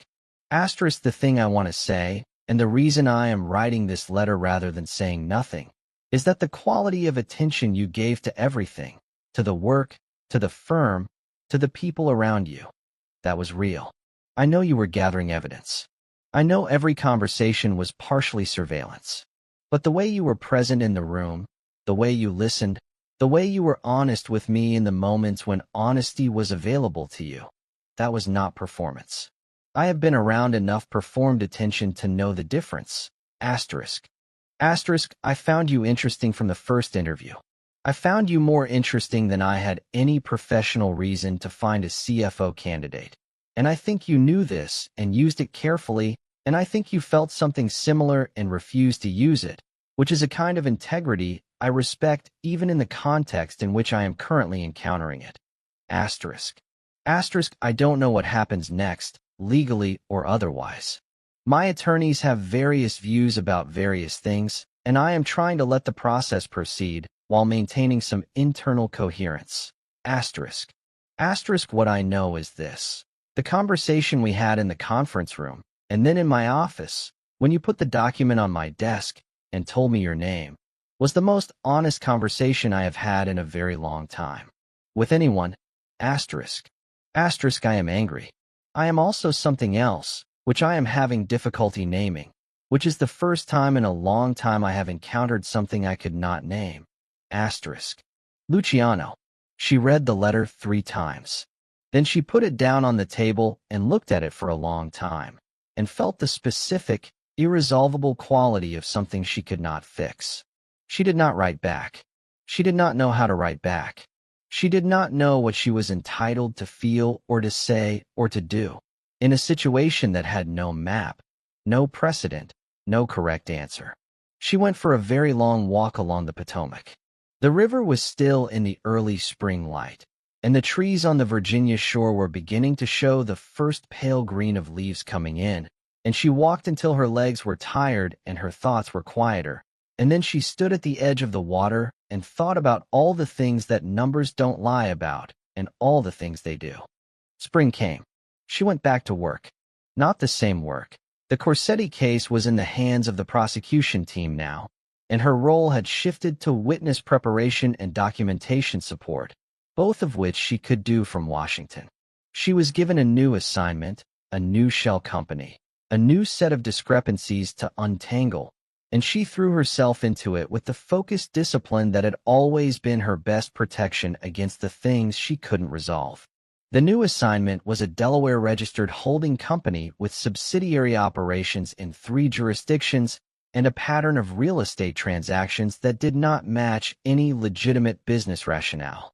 It was good work, technically demanding, genuinely important, and she approached it with the same systematic rigor she brought to everything. She sat in her actual office at the J. Edgar Hoover building, at her actual desk, with her actual name on the organizational chart, and she felt, for the first several weeks, a disorientation that was difficult to account for, and that she finally identified as the particular strangeness of being herself after an extended period of being someone else. Elena Russo had occupied a great deal of space. Coming back to Alara Mancini, the real version, not the bureau employee who had entered a 31st floor office in November with a false name and a cover story, required a kind of recalibration she had not anticipated. She had been debriefed extensively. The operational debrief had taken 5 days and had covered every aspect of the assignment, what she had done, when, how, and why, and what the results had been. She had answered every question accurately and completely, and the debrief team had been professional and thorough, and at the end of the 5th day Marcus Webb had shaken her hand and said that the Bureau was proud of her work, which was the kind of thing that was said to people who had done important things, and that she received with the composed professionalism of someone who was, privately, somewhat ambivalent about pride as the appropriate emotional frame.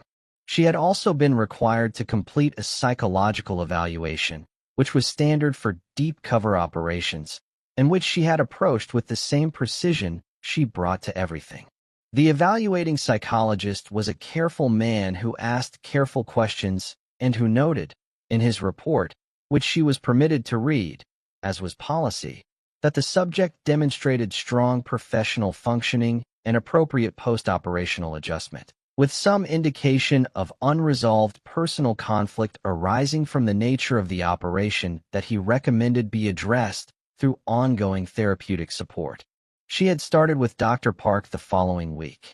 The unresolved personal conflict, Dr. Park had said, in their second session, what form does it take? It takes the form of knowing that I did the right thing and that the right thing was also a kind of harm, Alara said. Not to the criminal enterprise, which was the appropriate target, but to the person, to someone who was, in some ways I could not have predicted, something more than just the target. And you find it difficult to hold those two things simultaneously. I find it possible, she said. Not comfortable, but possible. That's a beginning, Dr. Park said. She gave her deposition in May. It lasted 3 days. The government's lawyers were thorough and excellent, and she answered every question with the precision and completeness of someone who had spent 4 months inside the evidence and who believed in what she had done. She believed in it with the part of herself that was a federal agent and a forensic accountant and a believer in accountability. She believed in it. She just also, simultaneously, felt things about it that she could not make neat. The defense attorney, a formidable woman from a firm that represented elite criminal defendants with the aggressive expertise of the very expensive, spent 4 hours cross-examining her on the second day. She asked pointed questions about the ethics of the operation, about the nature of the relationship that had developed, about the disclosure that had occurred in the office. She asked, at one point, whether Alara had romantic feelings for the defendant.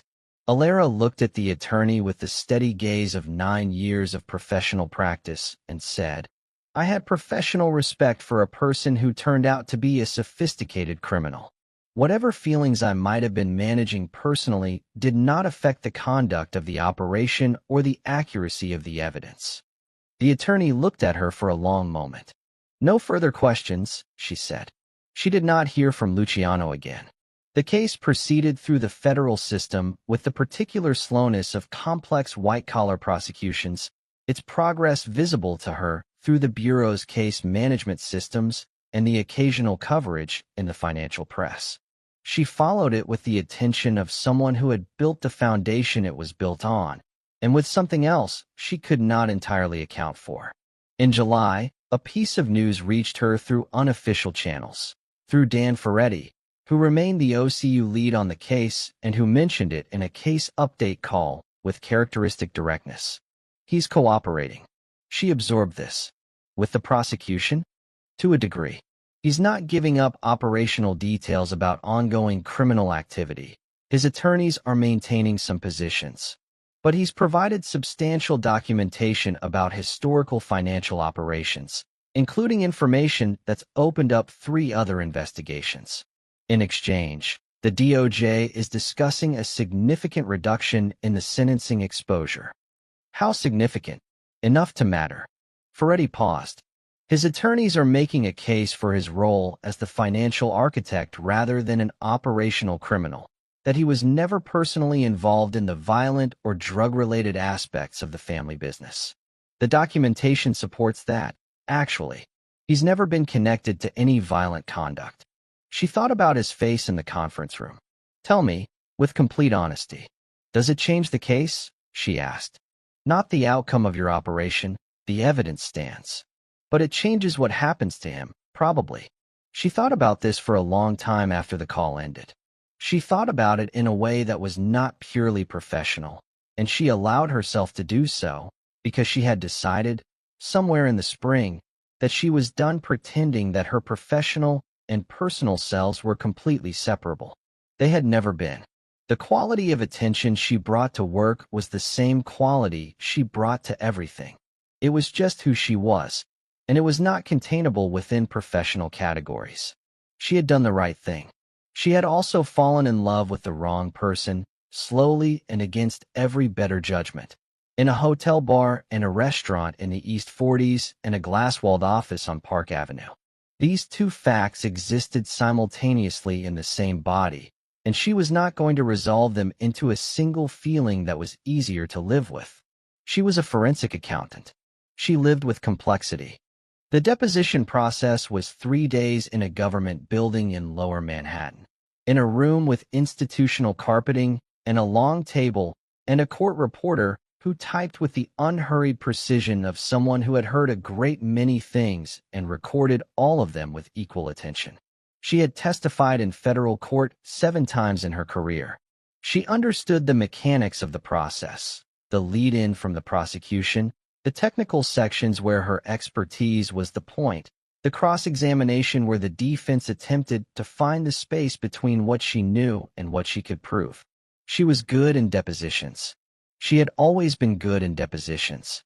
This deposition was different only in that the subject of the investigation was someone she had personal knowledge of in ways that the government's technical case did not capture, and that she was therefore navigating, with great care, not to introduce. The lead prosecutor was a young man named Erickson who was thorough and smart, and who had read every document she had produced, and whose understanding of the financial architecture was, she concluded, Genuinely excellent. Not at her level, but well above what she had expected. In the context of our weekly executive meetings, I raised concerns about the transparency and oversight structures of the European and offshore funds. The defendant acknowledged my concerns and indicated he preferred that employees raise such issues directly rather than through indirect channels. Did the defendant ever explicitly acknowledge the nature of the irregular transfers you were documenting? He did not make explicit acknowledgments of the irregular transfers. He acknowledged that the structures were complex and that complexity created oversight challenges. She paused. In a meeting approximately 4 weeks before the close of my operation, he provided me with an internal document management audit that indicated awareness of my document access patterns and asked me to meet with him. In that meeting, I disclosed my identity as a federal investigator. That was a disclosure you made voluntarily? Yes. Can you explain your reasons for making that disclosure at that time? She had prepared this answer in the hotel room in New Jersey over the course of several late nights, with the care of someone who understood that every word would be entered into a permanent record. My document access patterns had been identified, she said. Continued denial would not have been credible to a subject of that intelligence level. A voluntary disclosure gave me control of the moment and allowed for a clean exit from the operation. The documentation I had gathered was complete and had already been transmitted to my bureau contact. The operational mission was concluded. Erickson nodded, made a note. One final question on this subject. In your assessment, did the defendant at any point take actions to obstruct your investigation, alert other subjects, or destroy evidence? She thought about the document placed on her desk, the handwritten note, the way he had walked her to the door. He did not, she said.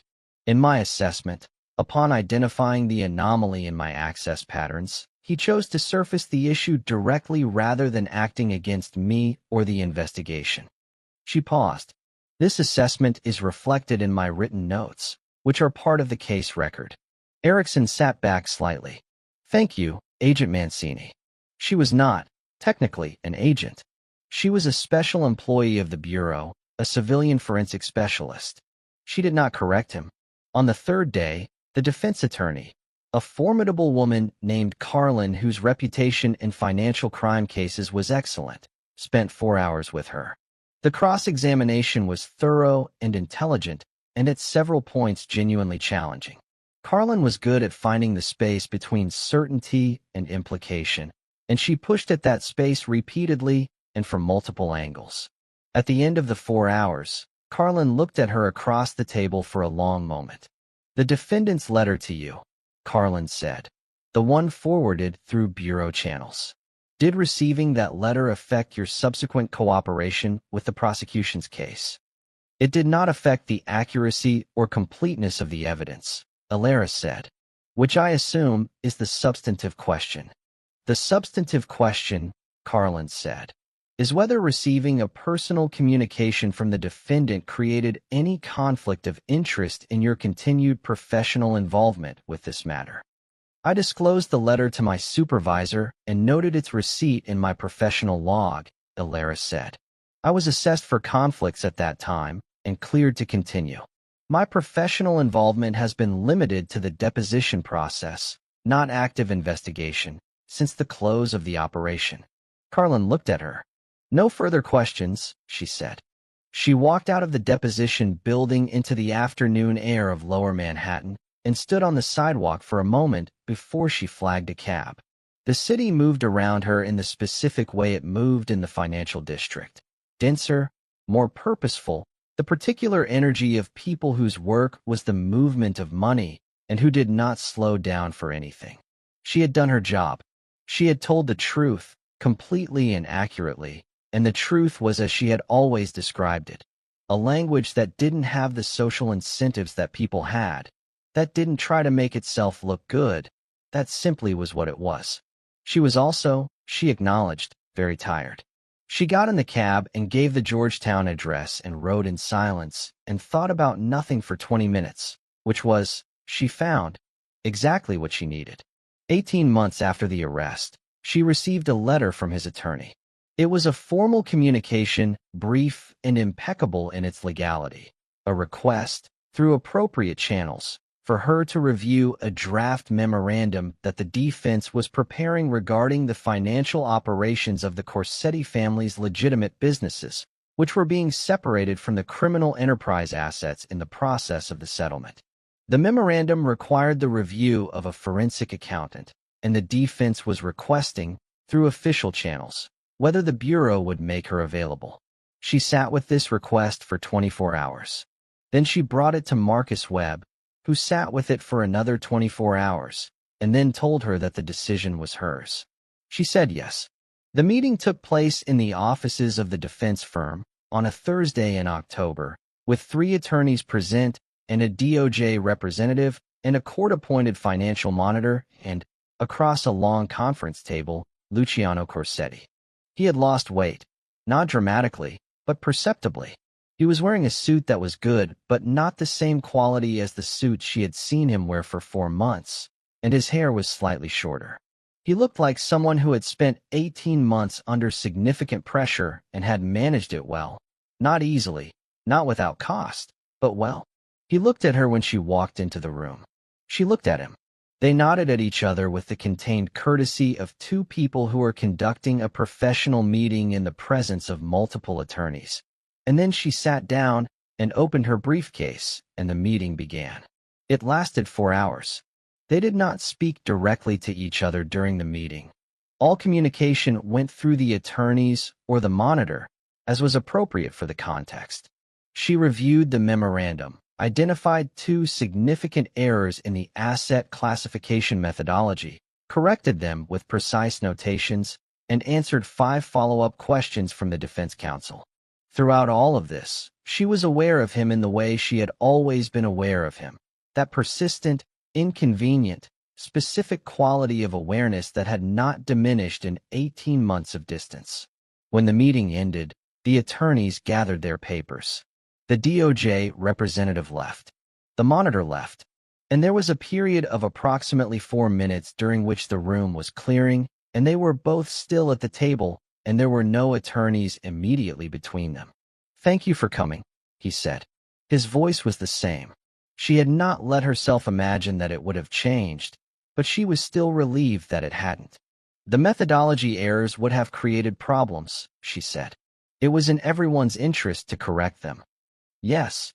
He was looking at her with the specific quality of attention she had spent 4 months trying not to respond to and 18 months trying not to miss. "You look well." "You look," she stopped. Looked at him. "You look like someone who's been through something significant and hasn't been destroyed by it." Something in his face, that small upward pressure at the corners of his mouth. "That's a carefully worded observation," he said. "I've had time to prepare it." One of the defense attorneys reappeared at the doorway, gathering a forgotten folder, and the moment shifted. She picked up her briefcase. He stood up. They were both standing, with the conference table between them and an attorney 15 feet away, and she looked at him one final time with the full weight of everything she had done and everything it had cost and everything she could not fix. "The letter you sent," she said quietly. "I read it many times." "I know you couldn't write back," he said, equally quiet. "I wanted to." The attorney was done gathering papers and turned toward the door. "Ms. Mancini," Luciano said. "Mr. Corsetti." He extended his hand across the table. She shook it, firm, direct, the same as the first time, in the reception area of the 31st floor, when everything was still beginning. "Good luck," he said. "Good luck," she said. She walked out of the conference room and through the lobby of the defense firm and into the October Street, and stood for a moment in the cold air with her briefcase in her hand and the city moving around her in its indifferent, continuous way. Then she walked north, into the wind, without looking back. The settlement was announced in December, 22 months after the arrest. The charges were restructured. Money laundering convictions stood. The RICO charges were partially resolved through the cooperation agreement.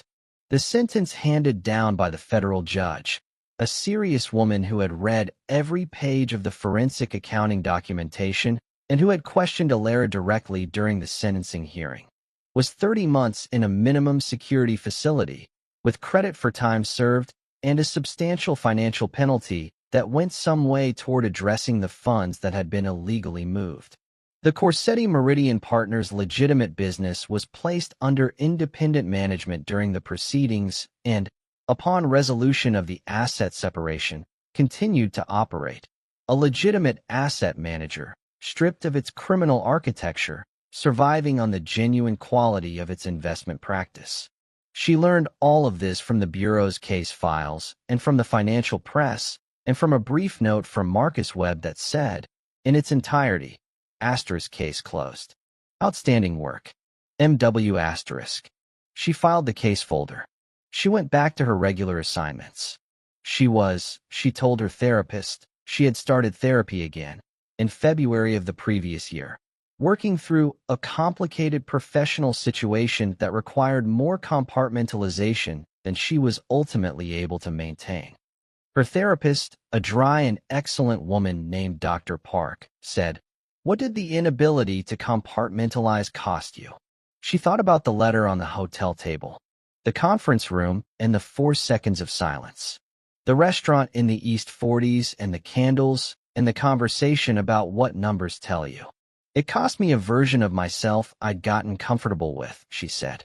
"The version that thought she could stay behind the numbers and let the story happen somewhere else. And what replaced it?" She thought about this for a long time. "A version that knows the story happens everywhere, including inside you." Dr. Park nodded. "That sounds like growth," she said. "It doesn't feel like growth," Alara said. "It feels like something that hasn't finished yet." "Growth usually does," Dr. Park said. 2 years and 3 months after she had first entered the lobby of the building on Park Avenue, on a Saturday afternoon in March, she was walking through the farmers market in Eastern Market in Washington when someone said her name. Not Elena, not Ms. Russo, her name. Alara. She turned.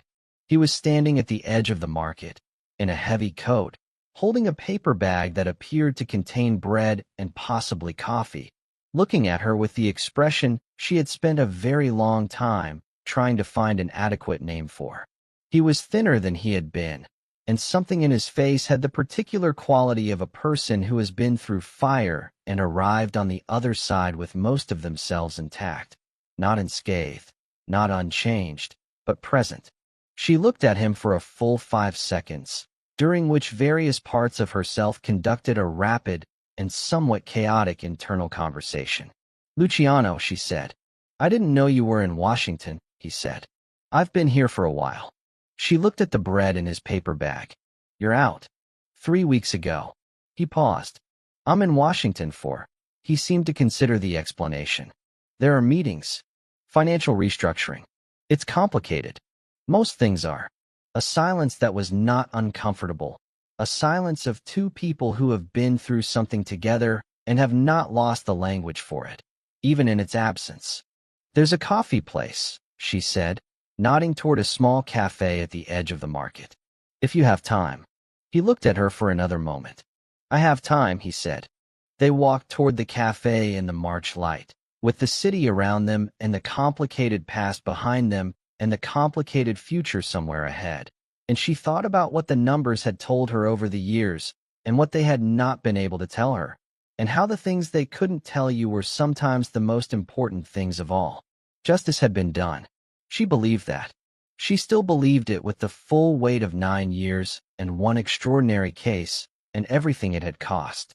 And she was also walking through a farmer's market in March with a man she had put in prison and who had written her a letter she had memorized against her will, and the territory they were walking into had no map and no precedent.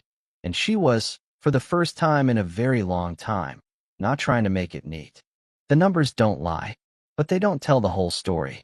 She had spent her whole career learning that distinction. Now she was living it. The cafe was small and warm and smelled of espresso, and they sat at a table by the window with the city moving outside.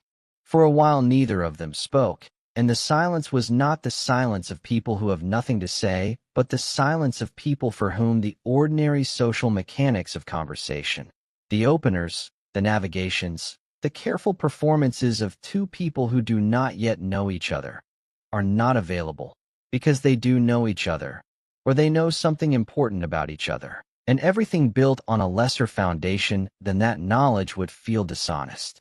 He ordered 2 espressos without asking. She let him. "The letter," she said. "I want you to know that I read it many times." "I had a great deal of time to write it carefully," he said. There was no edge in the words, just information, and underneath the information something that was acknowledgement rather than accusation. I wanted to respond. "I thought about it a great deal, but I couldn't find," she stopped. "There was nothing I could say that didn't either diminish what had happened or try to paper over it with language it didn't deserve." "I know," he said. "I wasn't sure you would read it at all." "I did. I know that too." He looked out the window for a moment. "Ferretti told me. Not the content, just that it had been received and read." She absorbed this. The idea that he had had a communication channel she hadn't known about, that information had moved between them even in the silence. It should not have surprised her. Information always moved. "You cooperated," she said. "Yes. That wasn't in the original settlement discussions when I left the operation. No, it developed later. Once I had time to think." He looked at her. "I'm not going to pretend that the cooperation was purely civic virtue. The sentence reduction was significant. But it wasn't only that." "What else?" "I had spent a very long time believing that the architecture I built was what I was responsible for," he said. "The financial structures. The legitimate business. The way money moved through certain channels. I told myself that I was a builder of systems, not responsible for the specific uses those systems were put to." He picked up his espresso. That was not quite honest. The admission landed quietly, without drama, in the way that genuine admissions do when the person making them has already processed the emotional dimension and arrived at something factual. "The cooperation," he continued, "included documentation of 4 additional operations that were using structures I had built. Structures I had known, on some level, were being used for purposes I chose not to examine." He set down the cup. "The DOJ opened 3 investigations on the basis of that documentation. I understand some of them are still ongoing." "I know," she said. "I've been following." He looked at her with something that was not quite a smile. "Of course you have," he said. She looked at her own espresso. Outside, the March light was moving through the cafe window in a way that shifted the quality of the room as clouds moved over the sun. Warmer, then cooler, then warm again. "What are you doing now?" she asked. "Financial consulting. Independent, under conditions agreed with the DOJ. Legitimate clients only, which is a requirement I am, perhaps surprisingly, finding it uncomplicated to meet." He paused. "The Washington meetings are with a nonprofit that does financial literacy work in underserved communities. They were interested in my expertise. I am interested in their work. The DOJ approved the engagement." She thought about this. The man who had built an architecture for moving dirty money through the international financial system, now sitting across from her with bread from a farmer's market, consulting for a nonprofit. "That's unexpected," she said. "Most things that matter are." A pause. "Alara." He said her name, her real name, with the specific care of someone using something that has been important to them in its absence. "I want to ask you something, and I want you to know that I will accept whatever answer you give, without attempting to argue or negotiate." She looked at him. "All right," she said. "Is there a version of this?" He gestured between them, at the table and the cafe and the 2 people on either side of them, that could exist? Given what happened, and what we each are, and the nature of the history, is there a version that could, honestly, exist? The question was the most carefully phrased question she had ever been asked by someone who was very good at carefully phrased questions. She understood everything it was not saying, not a request, not a plea, not an argument. A genuine inquiry, offered to her for her genuine response. She sat with it. She let the silence be what it needed to be. Then she said, "I don't know what the version looks like. I don't think anyone could know, at this point, what it looks like." She looked at him directly. But I think there's something that could become a version. If the people involved were honest about what it would require and patient about what it would take. He held her gaze for a long moment. That, he said, is the most carefully worded answer I have ever received. I'm a careful person, she said. I know, he said. It's one of the things he stopped. It's one of the things. The espressos were finished. Neither of them moved to leave. Outside the cafe window, the farmer's market was winding down. Vendors covering tables, people moving in the particular unhurried way of a Saturday afternoon coming to its end. The city was doing what it always did, which was continue. She thought about the first time she had seen his face, in a surveillance photograph projected onto a screen in a conference room at the J. Edgar Hoover building, and the small, inconvenient, professionally inadvisable thing that had happened in her chest at that moment, and that she had spent the better part of 2 years attempting to interpret and resolve. She had not resolved it. It was still there, underneath everything. All the evidence and the depositions and the letter on the hotel table and the conference room on the 31st floor, still there, the original thing, unchanged by the architecture that had been built over and around it. She thought about her father, the accountant from Wilmington, who had once told her that the most important number in any set of figures is the one that doesn't fit the pattern, because that's the one that's telling you the truth. The thing that didn't fit was sitting across from her in a cafe in Washington on a Saturday in March, and it was telling her something she did not yet have a complete language for, but that she intended to learn. Next Saturday, she said, there's a different market, in Georgetown. Better vegetables, worse coffee. She picked up her bag. If you're still in Washington. He looked at her for the length of a long, careful breath. I'll be in Washington, he said. She nodded. She stood up. She put on her coat with the practiced efficiency of a woman who was running a small, cautious experiment and who had the patience to let it proceed at its own pace. Saturday, she said. Saturday, he agreed. She walked out of the cafe into the March air, and the city was around her in its indifferent, continuous way, and she walked toward the subway feeling something she recognized, after a moment, as the particular quality of anticipation that belongs to things that have not yet become what they are going to be. It was, she thought, a good feeling. It was not a neat feeling. But then, she had stopped expecting neat.